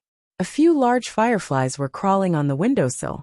Inside the window, a black wooden rocking chair had been placed next to the window. The white-robed scholar was lying on it, rocking slowly. He appeared to be at ease, his eyes slightly closed as he faced the window. If the night sky outside was filled with beautiful stars and a bright moon, he would probably open his eyes and slowly enjoy the view. However, the sky outside was forever black. There was really nothing to enjoy. With a flash of silver light, the 1,000 soldiers in silver armor appeared, floating outside the window and looking at him. The rocking chair was still rocking slowly. The scholar asked through the window sill without opening his eyes. You're here. How's the investigation going? I've investigated. That Yu Qianqiu is indeed holding the Emperor of the Netherworld's order carved from the Netherworld wood. The 1,000 soldiers in silver armor frowned and said, It's strange. How did the Emperor of the Netherworld's order fall into his hands? Could it be that you carved more than 2 sides of the Emperor of the Netherworld's order? Or someone secretly cut down the Netherworld wood in the Netherworld forest and made an imitation? But that's not right. The Netherworld wood is hard and difficult to cut. It has branches but no leaves, so it's easy to count. I've already checked once, and there's no damage at all. The scholar rolled his eyes and said indifferently, Let's put this matter aside for now. Why did the army of the Netherworld of Twilight City get involved in the assassination of Yu Qianqiu? Have you found out? I can't find out for now. Several important clues have been cut off. The 1,000 soldiers in silver armor flashed into the attic, walked to the back of the rocking chair, and gently shook it. He explained, Mu Bing is dead.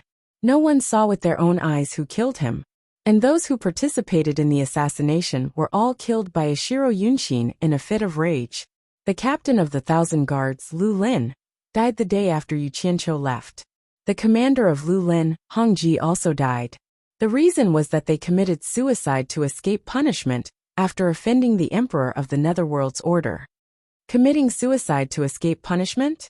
The scholar's eyes slowly opened, gleaming with a bright light. Then he slowly closed his eyes again.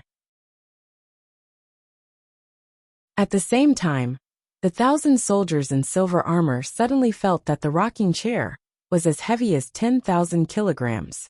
It suddenly stopped rocking, and he couldn't move the rocking chair anymore. He was slightly shocked, knowing that the seemingly indifferent scholar was angry. Do you believe that it was suicide to escape punishment? The scholar asked indifferently. The rocking chair could be rocked again, and the goo-goo sound of rolling back and forth sounded in the attic again. Of course not. The 1,000 soldiers in silver armor rocked the rocking chair, and the corner of his mouth curled up into a cold smile. I quickly ordered the network to comb through the whereabouts of these people, and finally found some clues. The one who assassinated Yu Qianqiu was an early-stage emperor of the Netherworld, and he was a subordinate of the King of Black Mountain. You mean that the Black Mountain and the army of Dark Hell are in cahoots? The scholar asked indifferently. The 1,000 soldiers in silver armor shook his head slightly. That's nothing. I'm worried that the Black Mountain, the army of Dark Hell, and the Immortal Palace in the Immortal World are in cahoots. Are they plotting something? The scholar said sarcastically. Even if I give the Underworld Palace to them, can they keep it under control? The 1,000 soldiers in silver armor chuckled and said, the matter is not confirmed yet. I have already sent people around the Black Mountain to investigate in secret. If this matter really has something to do with the Black Mountain, I believe it won't be long before we find out if the three parties are in cahoots. The scholar let out a nasal sound. His handsome face had a serene expression, as if he had fallen asleep. After a while he suddenly raised his hand and said, someone is feeling guilty. Maybe your investigation has been discovered. You should leave. The 1,000 soldiers in silver armor looked outside the window and turned into a beam of light and flew out. Not long after he left, a black light landed on the stone path outside the attic. The cold and noble Lady Blackpool appeared. Hearing the rumbling sounds coming from the attic, she immediately knelt to the window and said, Blackpool requests an audience with the Emperor of the Underworld. A cold and emotionless voice came from the window. Did you forget that I said you are not allowed to come here without my summons? Go to the Red Armor Army and receive your punishment. Madame Blackpool trembled in fear. She kowtowed to him with a pale face and said, Please forgive me, Underworld Emperor. I have a grudge against the Red Armored Army. He will throw me to the boundless horizon. I begged the Emperor of the Underworld to listen to Blackpool's explanation. I barged in because I was flustered. Please forgive me, Emperor of the Underworld. Having said that, she kowtowed repeatedly on the stone path.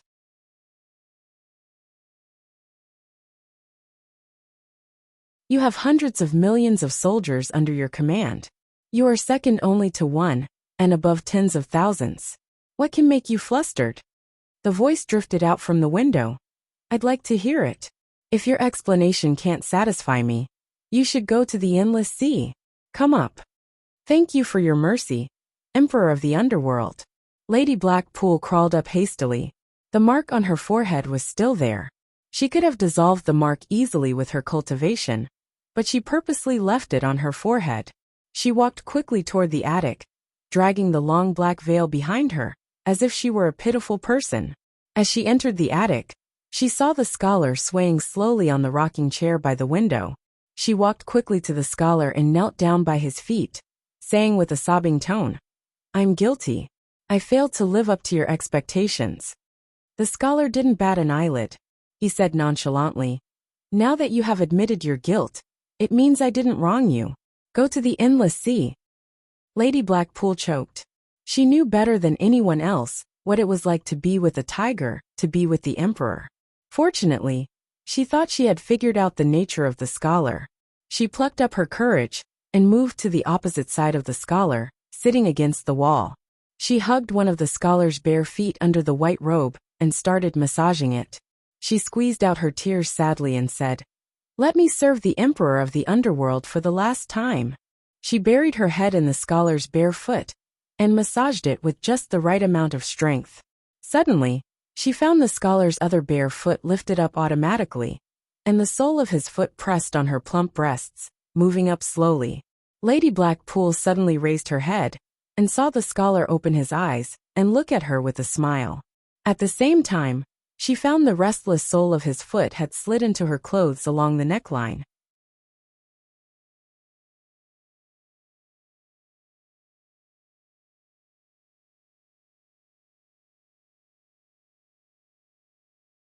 Chapter 1045. Emperor of Netherworld. Madame Blackpool moaned and moved aside shyly. However, her clothes were hooked by the scholar's bare feet. The clothes were made of good material, silky and smooth. They were peeled off from her body instantly. She moved away, but her clothes didn't. She didn't have any underwear inside.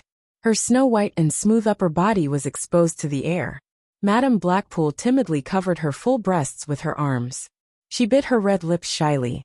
Her body was so alluring. "You haven't served me for a long time." The scholar took his bare feet off the black dress and smiled at the snow-white and delicate body, sitting in a pile of black palace dresses. "I'm willing to serve you, Emperor of Netherworld, but I'm afraid that I won't have another chance." Madame Blackpool held her full breasts and lowered her head slightly. She looked like she was about to cry. "Not necessarily," the scholar said lightly. He didn't say anything else. He just looked at her with a smile as if he was saying, "Let's see your performance first." The atmosphere in the attic suddenly became very romantic.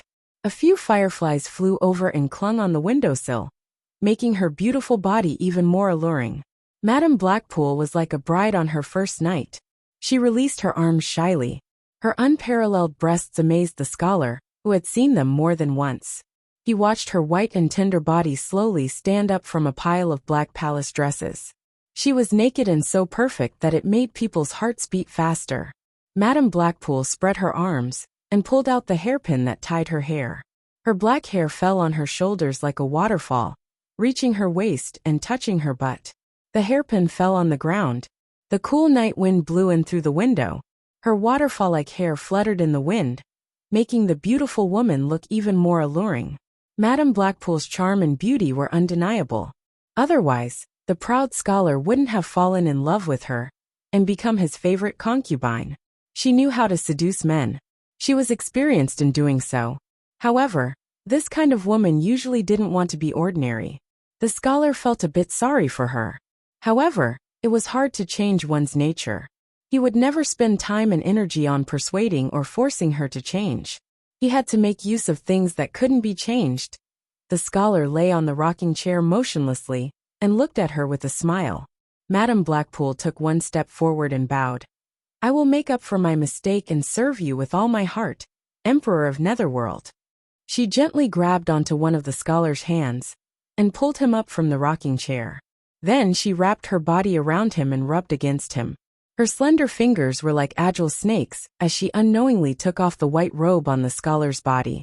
Then, she went to the front of the scholar and pushed him down onto the rocking chair. The rocking chair couldn't help but shake. The woman couldn't wait and climbed on it impatiently. The woman climbed up and climbed on the scholar eagerly. With her red tongue, licked and teased the scholar. In the end, the woman buried her head in the scholar's lower body. When the erotic and decaying sounds were heard in the attic, the silver-armored soldier stood straight on the roof of the attic with his arms crossed. He was used to the sounds in the attic, but he still couldn't help but frown. The gentle sea, the passionate sea, the violent sea, and some people called it the Sea of Desire. After everything calmed down, a naked man and a woman were lying on the rocking chair in the attic. The rocking chair was a bit narrow. The woman had to curl up on the man's body. She rested her head on the man's shoulder, and her hair fell on the man's chest like a waterfall. The scholar held her with one hand, and moved his other hand up and down Madame Blackpool's body. Finally, he played with her breasts and said with a faint smile, "You are getting better and better at serving people. It seems that you didn't raise those male pets in the palace for nothing." Madame Blackpool's blushing face suddenly turned pale. The scholar could feel her body stiffen. She whispered in his ear, "Ever since I followed the Emperor of Netherworld, I have been the woman of the Emperor of Netherworld. I will never let any man take my body. Those men are just servants who give me massages. Could it be that even you are jealous?" She chuckled. The scholar laughed out loud, pinched her plump breasts and asked, "Say it. Don't you want to explain something to me?" Madame Blackpool put her head on his shoulder and said with grievance, "It's all my fault. I was too eager to expand the strength of the army of Dark Underworld. I let some people mixed into the army of Dark Underworld. They were bribed by the people of the Immortal Realm to help them kill Yu Qianqiu. I didn't expect that Yu Qianqiu was the messenger sent by you, the Emperor of Netherworld. They knew they were in big trouble. When I sent people to catch them, they committed suicide because they were afraid of you, the Emperor of Netherworld. That's too easy for them. However, it was because I didn't teach them well that the identity of the messenger sent by the Emperor of Netherworld was exposed. That's why I came here to beg for forgiveness. I forgot about the order given by the Emperor of Netherworld. Someone had secretly told her about murdering Yu Qianqiu, but she had just casually ordered her subordinates to do it, and didn't take it seriously. She had almost forgotten about it in the blink of an eye. After all, Yu Qianqiu was just a nobody to her. He was just an actor who was appointed by Jin Tai to sing and compose music. He was no different from one of her male pets. She didn't care about him at all. So what if he was killed?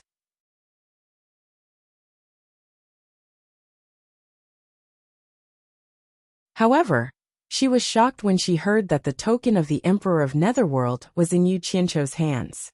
She wasn't afraid of the messenger, who was involved in the assassination of the Emperor of Netherworld. Yu Qianqiu didn't reveal his identity. It could be explained to the Emperor of Netherworld as a misunderstanding. What she was afraid of was that the series of secrets behind this would be exposed because of such a small matter. Once the Emperor of Netherworld found out, she would be doomed eternally. She would rather die than live. Therefore, this murder, which she didn't care about, immediately attracted her attention. Soon, all the people who were involved in this matter were killed, and the clues were cut off. As soon as she let out a sigh of relief, she found that the silver-armored 1,000 soldiers had sent someone to investigate this matter in secret. The silver-armored 1,000 soldiers were the close subordinates of the Emperor of Netherworld. Their every move represented the Emperor of Netherworld. It was obvious that the Emperor of Netherworld had his eyes on this matter. She was almost scared out of her wits. That was why she broke into this place despite the fact that the Emperor of Netherworld forbade her from intruding into this place. She had to report and explain to the Emperor first to show her loyalty. Even though all the clues had been cut off, there was still a difference between telling the truth and being found out. She had to resolve the possible crisis in time. The scholar played with her breasts and snorted coldly. "I haven't shown my token for a long time. You want to commit suicide to escape punishment? Humph. It's good that you know you're scared. Forget it, let bygones be bygones. Your subordinates need to be disciplined in the future. I will do my best to discipline them." The Madam of Blackpool showed a delighted expression. She hugged the scholar's neck and asked feebly, "You don't blame me anymore?" The scholar's hand slid to her pert buttocks and sighed. "You are a stunner. Without you, it would be less fun. Thank you for your forgiveness, Emperor of Netherworld. I will try my best to serve the Emperor of Netherworld." The Madam of Blackpool was delighted. She twisted her body like a water snake. She couldn't help but murmur in a strange tone, "Yu Qianqiu is so lucky. He has been favored by you and given the token of the Emperor of Netherworld. I have never enjoyed such an honor." She had been doubting the authenticity of the token of the Emperor of Netherworld in Yu Qianqiu's hands. It was because she had never heard that the Emperor of Netherworld had contacted Yu Qianqiu. How could Yu Qianqiu have the token of the Emperor of Netherworld? She came here to verify the authenticity of the token from the Emperor of Netherworld. "You don't have to worry about it. I have my own plan," the scholar said with a faint smile. Though he didn't admit it, it was tantamount to admitting that he had given the token of the Emperor of Netherworld to Yu Qianqiu in her eyes. "Yes, I have only one thing to worry about. which is to serve the Emperor of Netherworld well. The Madam of Blackpool let out an extremely charming smile and slid to the bottom of the rocking chair. Her waterfall-like hair covered the lower part of the scholar's body, trying her best to flatter him. After another round of passionate indulgence, the Madam of Blackpool helped the scholar put on his clothes carefully. Then she picked up the clothes on the ground and put them on. She tied up her hair and looked elegant and noble again. However, a hint of laziness still lingered on her face. The scholar stood by the window and looked at the outside quietly. The Madam of Blackpool, who had dressed herself from head to toe, came to his back and hugged his waist tightly. "When I miss you, can I come here and serve you whenever I want to?" she asked resentfully. She wanted to strike while the iron was hot and break the prohibition. Otherwise, no matter how good she was at serving men, she couldn't use the same method all the time. The man would get tired of her sooner or later. "You are in charge of hundreds of millions of soldiers and horses, so you must have many things to report. It's unreasonable to forbid you from coming here." The scholar nodded and patted his hands that were hugging his belly, saying with a smile, "All right, you can go and do your own things. I want some peace and quiet." "Yes." Madam of Blackpool let go of her hands and bowed to him happily. Then, she walked down the attic while dragging her long skirt behind her. After she walked out of the attic and turned into a black light, the silver-armored soldier drifted down from the sky and landed by the window. He looked at the scholar with a frown and said, "According to what you said, did you really give the token to Yu Qianshou? It's impossible." The scholar squinted at him and said angrily, "Why do you always eavesdrop on me when I do this kind of thing? Do you know it affects my mood?" The silver-armored soldier was startled. His face twitched as he watched the scholar turn around and walk down the attic. Then, he saw the scholar walk out of the attic. The scholar walked on the stone path around the attic. He was wearing a white robe and walked slowly with his bare feet. He wasn't afraid of the cold and walked to the back of the attic. There was a small path at the back that led to the depths of the forest. He walked slowly along the path.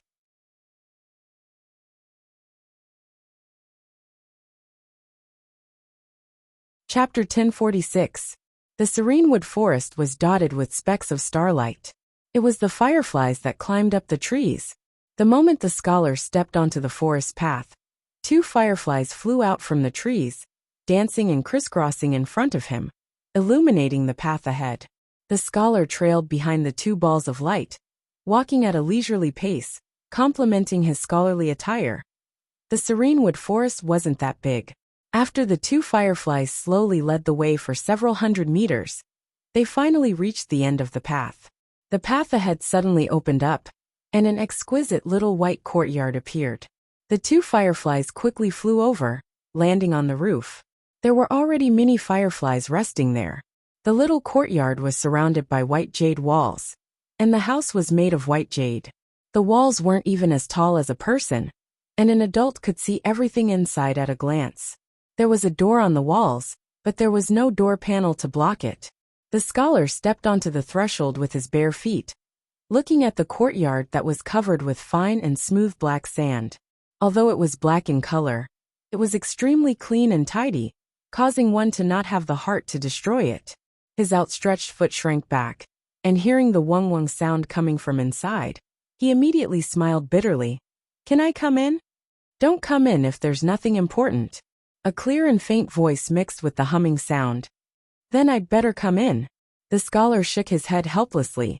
His outstretched foot paused for a moment.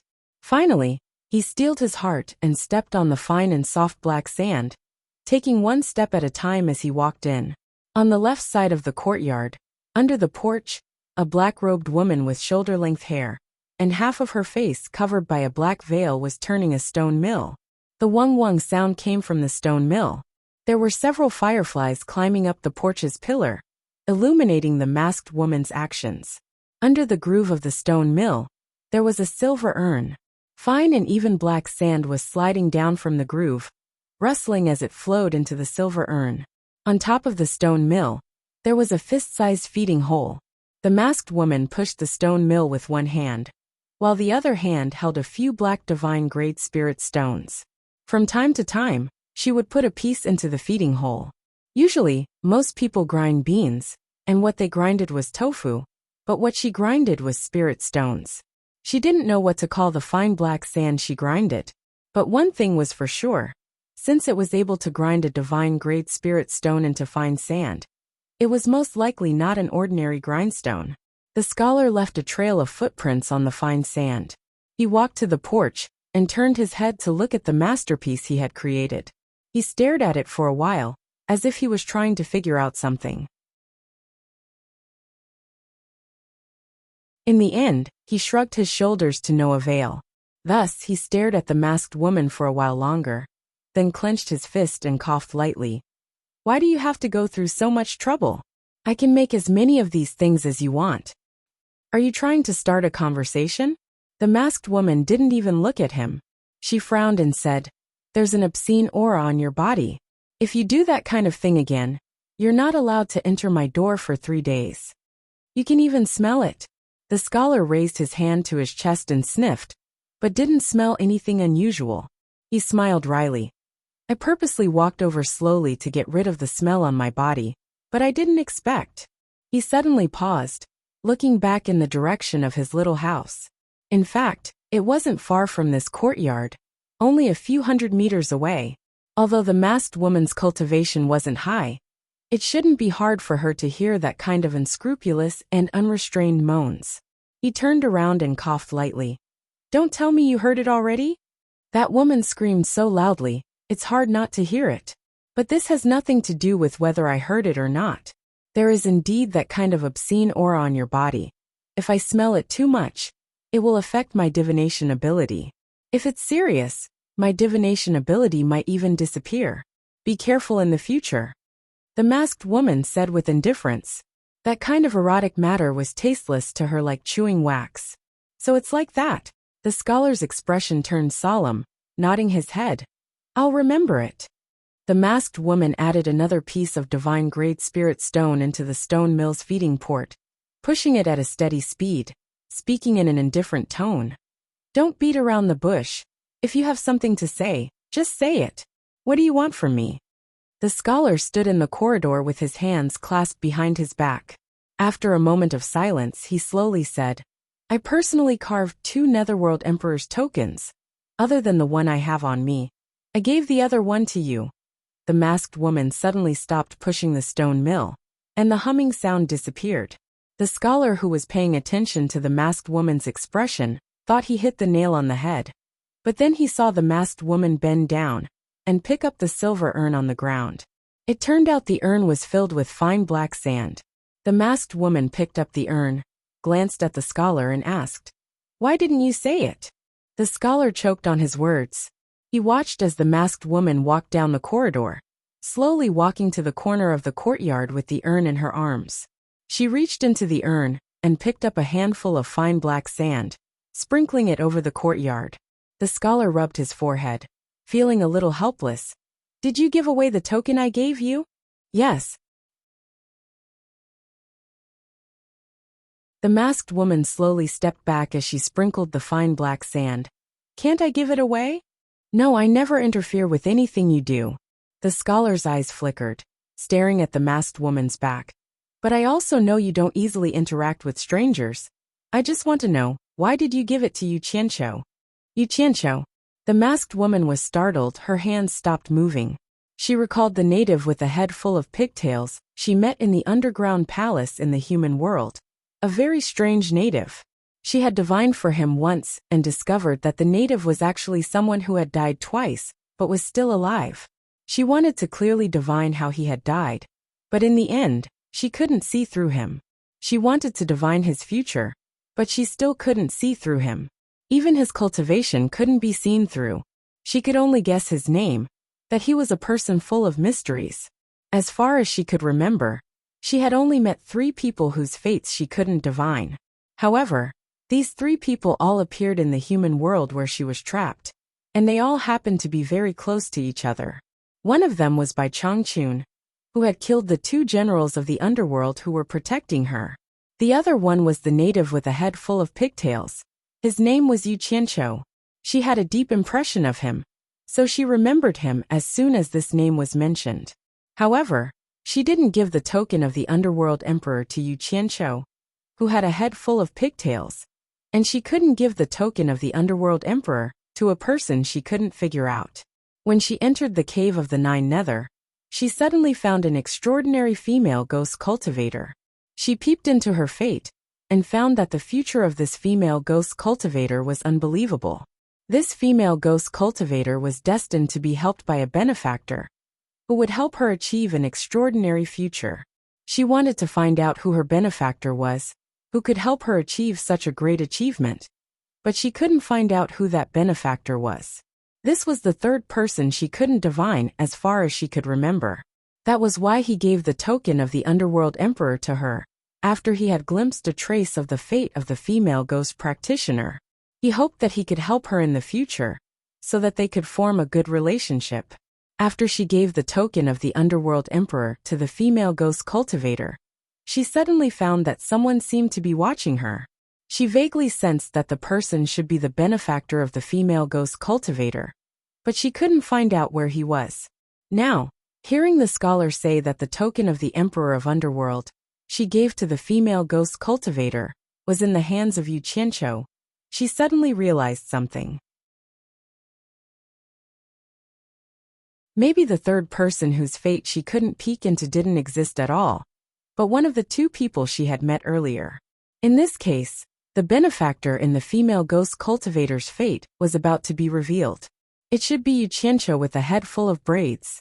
If he could help the female ghost cultivator achieve such a great achievement, wouldn't his future achievement be even higher? The veiled woman's eyes were full of surprise and doubt, and a hint of excitement flashed in them. She murmured, "I finally found you." This veiled woman was none other than the saintess of the underworld, who had met Yu Qianqiu in the human world. The scholar silently observed the expression on her face.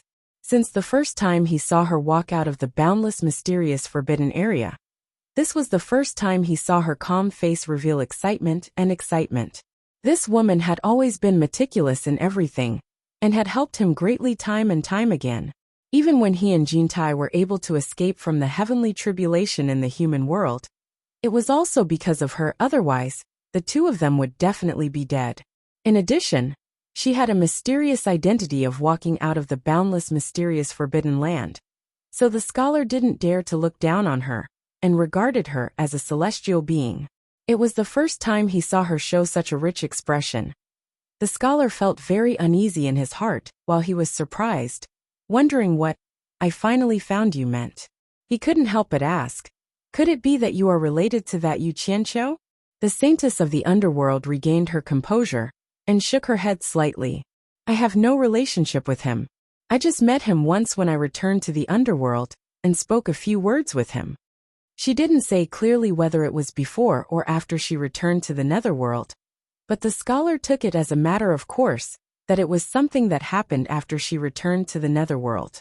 He nodded slowly and said, "You must have seen something about the person who could make you give him the token just by meeting him once." "That's right. I remember the first time I saw this brat at the dragon transformation gate. He actually carried Li Guang's youngest son and leaped up the dragon gate, helping that little brat successfully transform into a dragon. Although that little brat succeeded because of himself, now that I think about it, I remember that the Netherworld River Black Carp clan always has a fated person when they leap through the dragon gate. To be able to become the fated person for the black carp to transform into a dragon, it must not be simple. There must be some karma involved. I've overlooked it. Help the Netherworld River Black Carp transform into a dragon?" The saintess of the underworld was stunned. "Yes." The scholar smiled and said, "You don't really care about it, so I didn't mention it to you." The saintess of the underworld hugged the silver urn, and a smile blossomed on her face. She said softly, "He really is an unspeakably noble person. Seems like I didn't guess wrong."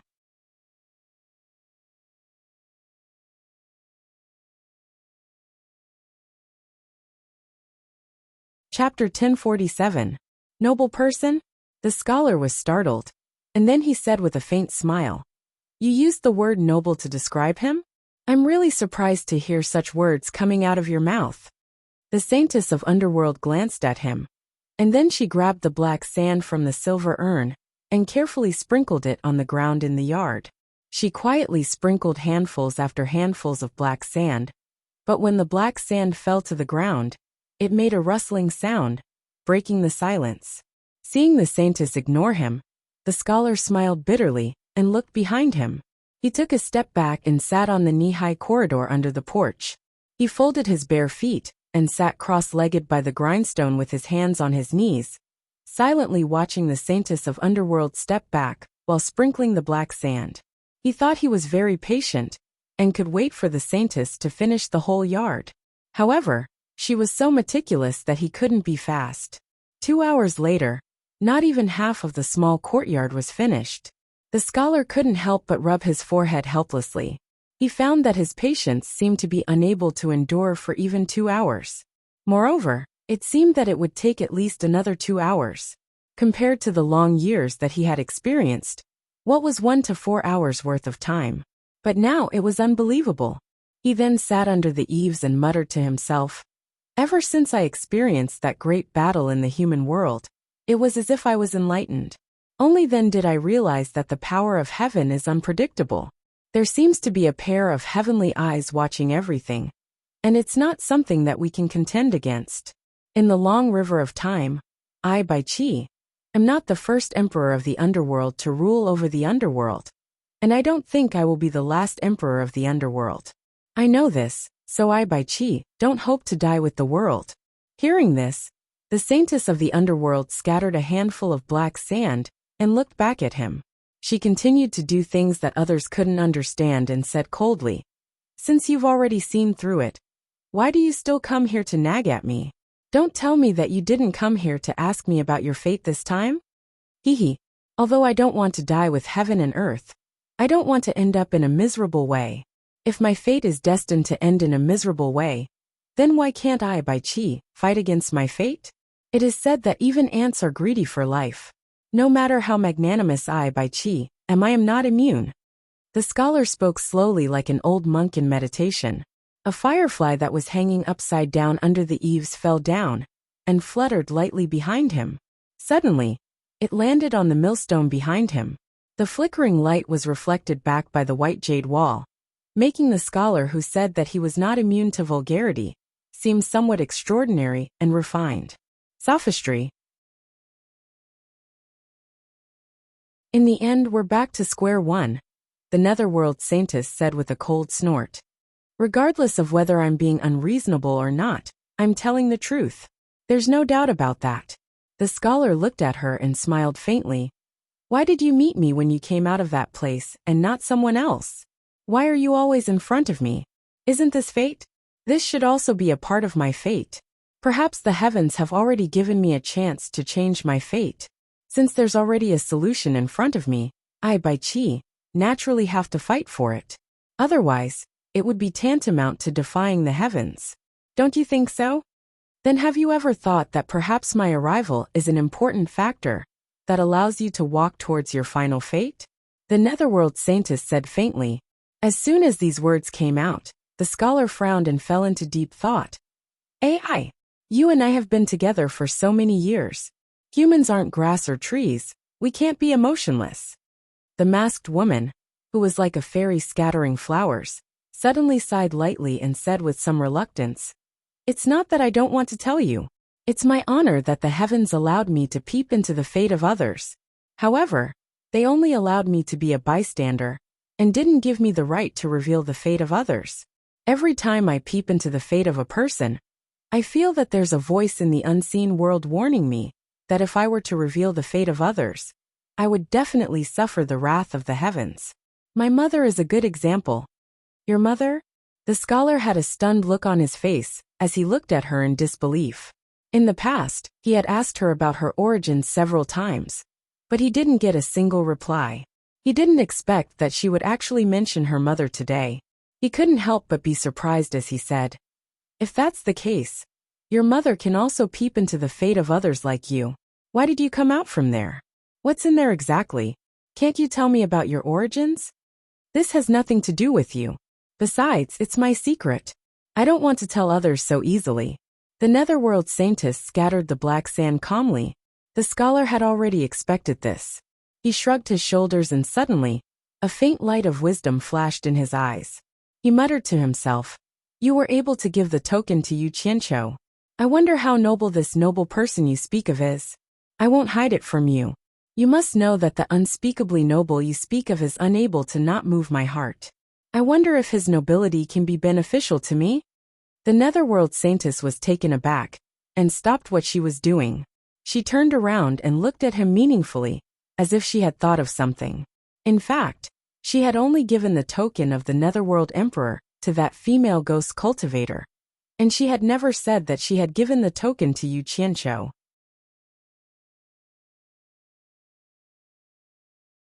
However, the owner of the token had mistakenly thought that she had given the token to Yu Qianqiu again and again. All these coincidences seemed to have reminded her of something all of a sudden, and she seemed to have peeped into something. She was lost in thought. The roulette of fate had never stopped its operation. It was mighty and irreversible, like the evolution of the endless stars in the universe. It was complicated and mysterious, and could only be described as the general trend. As a bystander, she could see a little bit of it, but she could only obey it. She didn't have the right to reverse it. If she tried to change something by force, it would be useless. Nobody could reverse the evolution of the endless stars in the universe. If she didn't follow the trend, she would be crushed into powder. Having figured this out, she didn't want to tell the scholar the truth, that she hadn't given the token of the netherworld emperor to Yu Qianqiu. Seeing her in a daze, the scholar asked curiously, "What's wrong? Did I hit the nail on the head?" His eyes flickered. He was eager to know the answer, but he knew he couldn't force her. He could only look forward to it. The saintess of the underworld exhaled softly. The black veil covering half of her face fluttered slightly, and then she regained her calmness. She stopped her homework and walked to the scholar with the silver urn in her arms. She put the urn under the millstone, turned around and sat down with the scholar. They looked like a couple, but in fact they weren't. The scholar was taken aback again, showing a rare expression. It was the first time he had sat so close to her. He couldn't help but tilt his head and look at her face rudely. She had a bright and full forehead full of wisdom, smoky eyebrows that looked like distant mountains, and a pair of bright eyes under her long eyelashes that were as calm as the autumn water. But sometimes they sparkled, as if she could see things that others couldn't. The black veil rested on the bridge of her nose, and the tempting lips under the black veil could be vaguely seen. "I dare to bet that if you take off the black veil on your face, you will definitely be a rare beauty." The scholar snickered. The saintess of the underworld turned around and stared at him coldly. "My father took off my mother's veil because he made a bet with someone. In the end, he died a horrible death and could never be reincarnated. Why? Do you want to give it a try?" The scholar couldn't smile anymore. It was as if someone was strangling his neck, and he looked to the front in embarrassment. "There are 3 types of people in this world whose fates I can't see.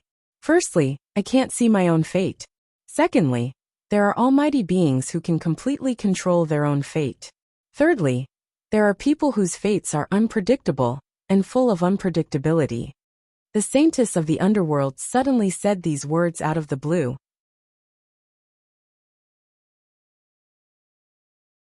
The scholar was taken aback, and then he said solemnly, "There are people in this world who can completely control their own fate?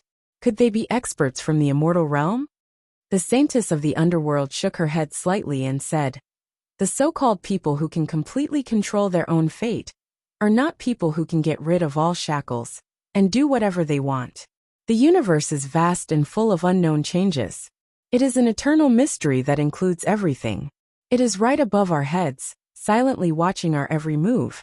It is the heavens that we speak of.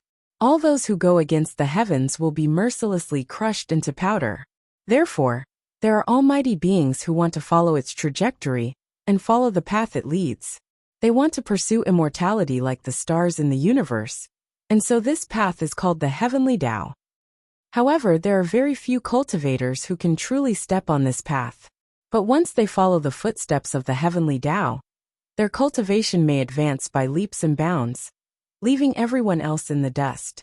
Those who step on the heavenly Tao will be brilliant and dazzling, and their fates are not something I can see. Of course, the heavenly Tao is hard to find, and it is extremely difficult to follow the footsteps of the heavenly Tao forever. We don't know where the end is, and we will most likely get lost on this long journey. I don't know if anyone can walk to the end. Heavenly Tao. The scholar gasped in awe.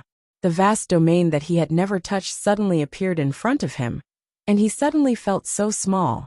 He couldn't help but raise his head to look at the pitch-black night sky. After a long time, he slowly let out a breath and said with a bitter smile, "You suddenly told me this. Could it be that you want to tell me that Yu Qianqiu is a person who has stepped on the heavenly Tao?" No. The saintess of the underworld shook her head with certainty and said, "He is the last of the 3 types of people I mentioned. His fate is unpredictable and full of variables. I want to peek at it, but I am dazzled. His fate gives me a messy feeling. True and false are mixed together, making me feel dizzy and uncomfortable, and even nauseous to the point of wanting to vomit. I can't sort it out at all, and I'm afraid that even he himself is at a loss, and is messing around without knowing why."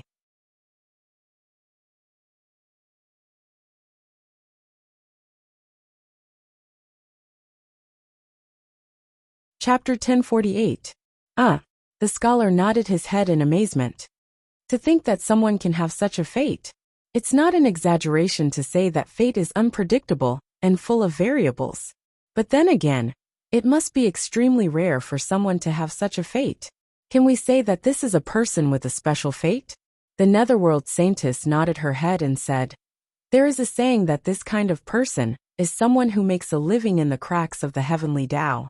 It is equivalent to giving him a different path from ordinary people and letting him live or die on his own. It's just a matter of whether he can walk to the end. It is unknown whether this kind of person is favored by the heavenly Tao or abandoned by the heavenly Tao. No one can say for sure what is going on. It is precisely because of this that it is full of variables." The scholar didn't know whether to laugh or cry. He said, "But you gave the token to such a person. According to what you said, how can he be considered a noble person?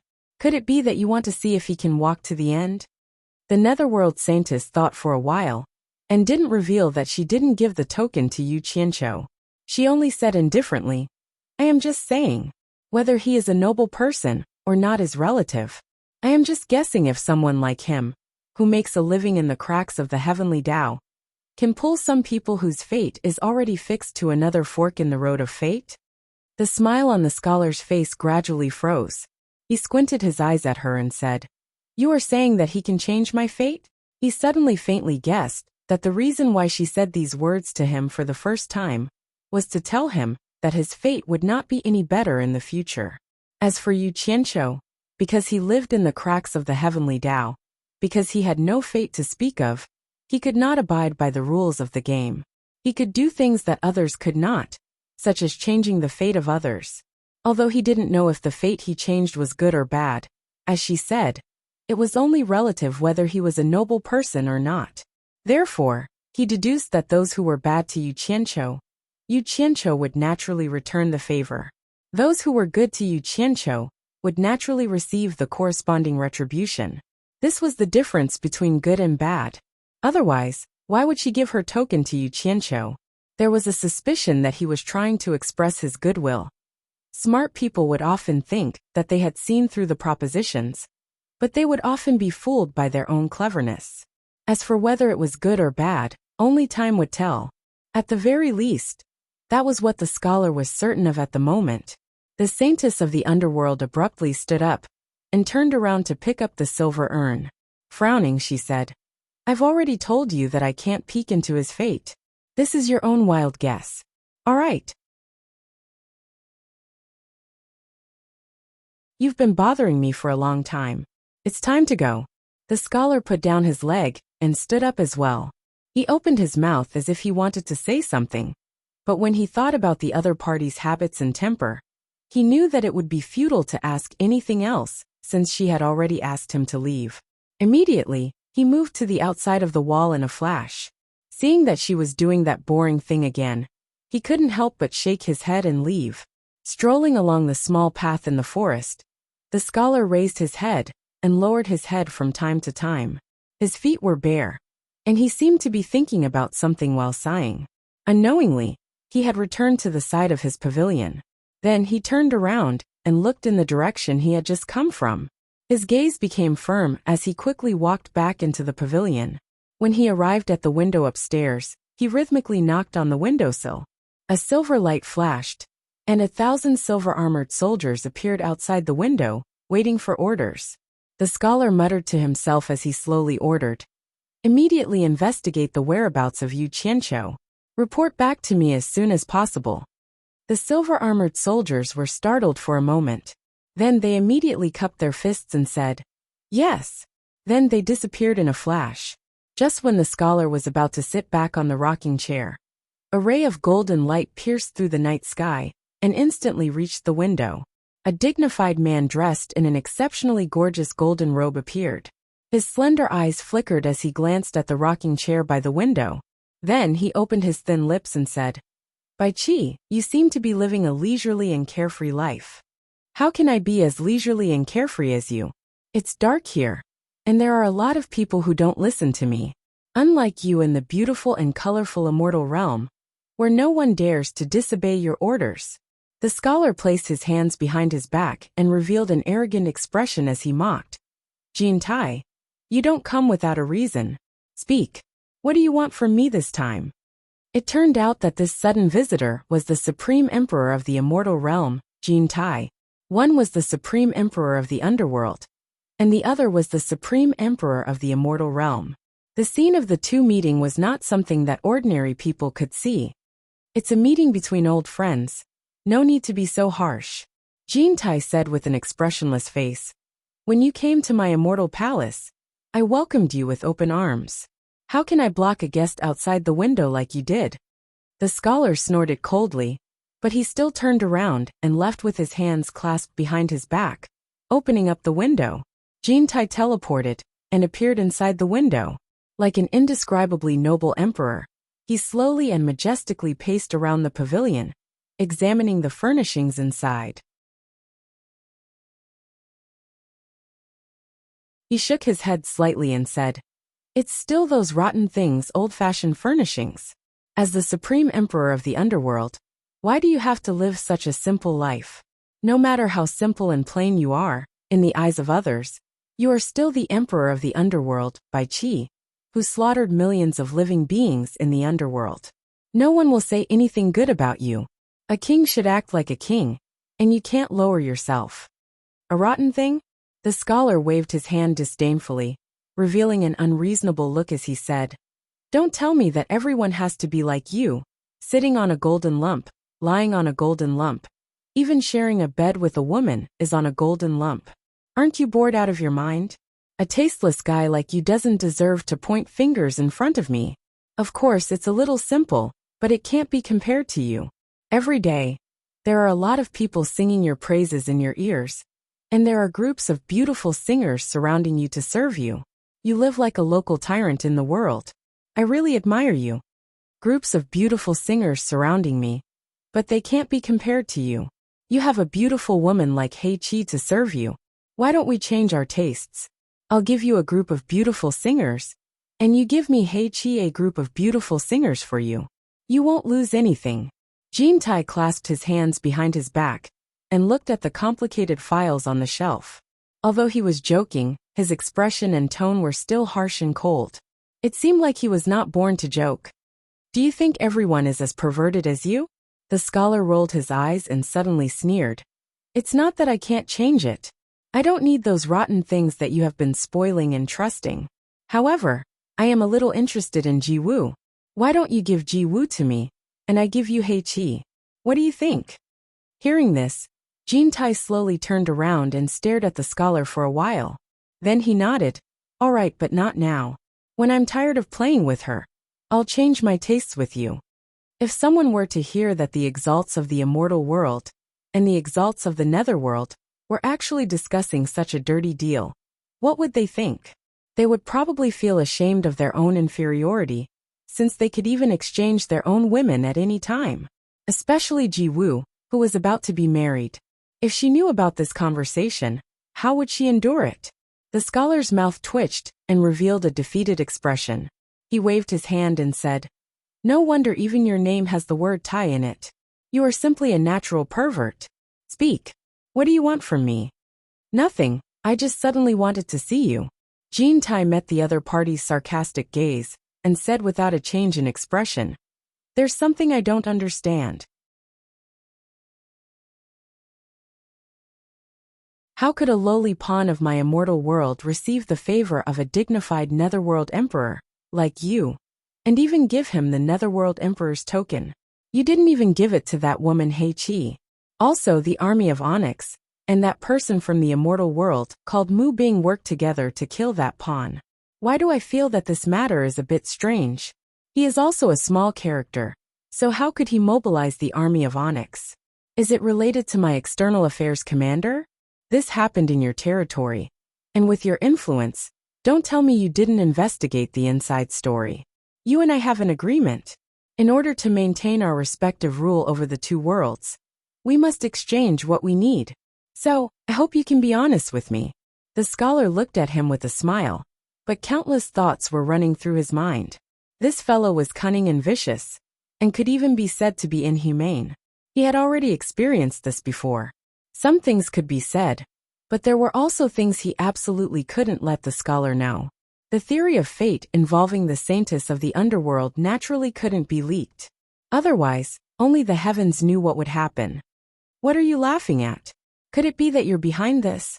Jean Tai's slender eyes narrowed into slits, flashing with a cold light like that of a venomous snake.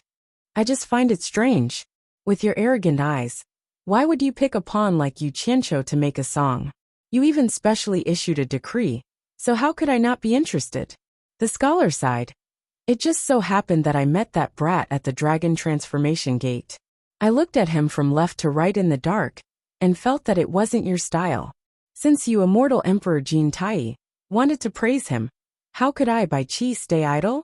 Thus I asked someone to secretly give him a token. However, I reckon that even he didn't know that it was my Emperor of the Underworld's token. When he took it out, he was probably dumbfounded. Hee. It just so happens that I'm also bored. I want to see how that brat will behave in the future." After giving a bunch of reasons, he added in his mind, "Surnamed you brat, I spent a lot of effort to help you, so you should be thanking me in the future. Otherwise, with this old fox's viciousness, you'll be dead for sure." So that's what happened. Jean Tai's slender eyes slowly opened. He believed what the scholar said. With the other party's usual style of arguing with him, it wasn't strange for him to do such a thing.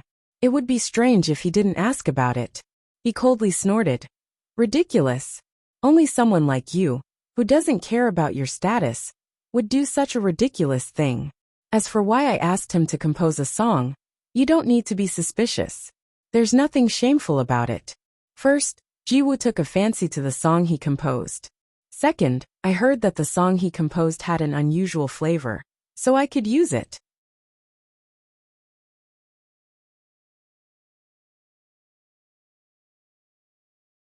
As for after this, if he can display his talents to please me, I'll keep him if he's useful. If he's useless, someone will naturally take care of him. He's not worth worrying about. Let's talk about my second question. What have you found on your side? You're tuning in to the Journey of the Soul YouTube channel. Don't forget to subscribe and join us on this journey to catch the most captivating stories.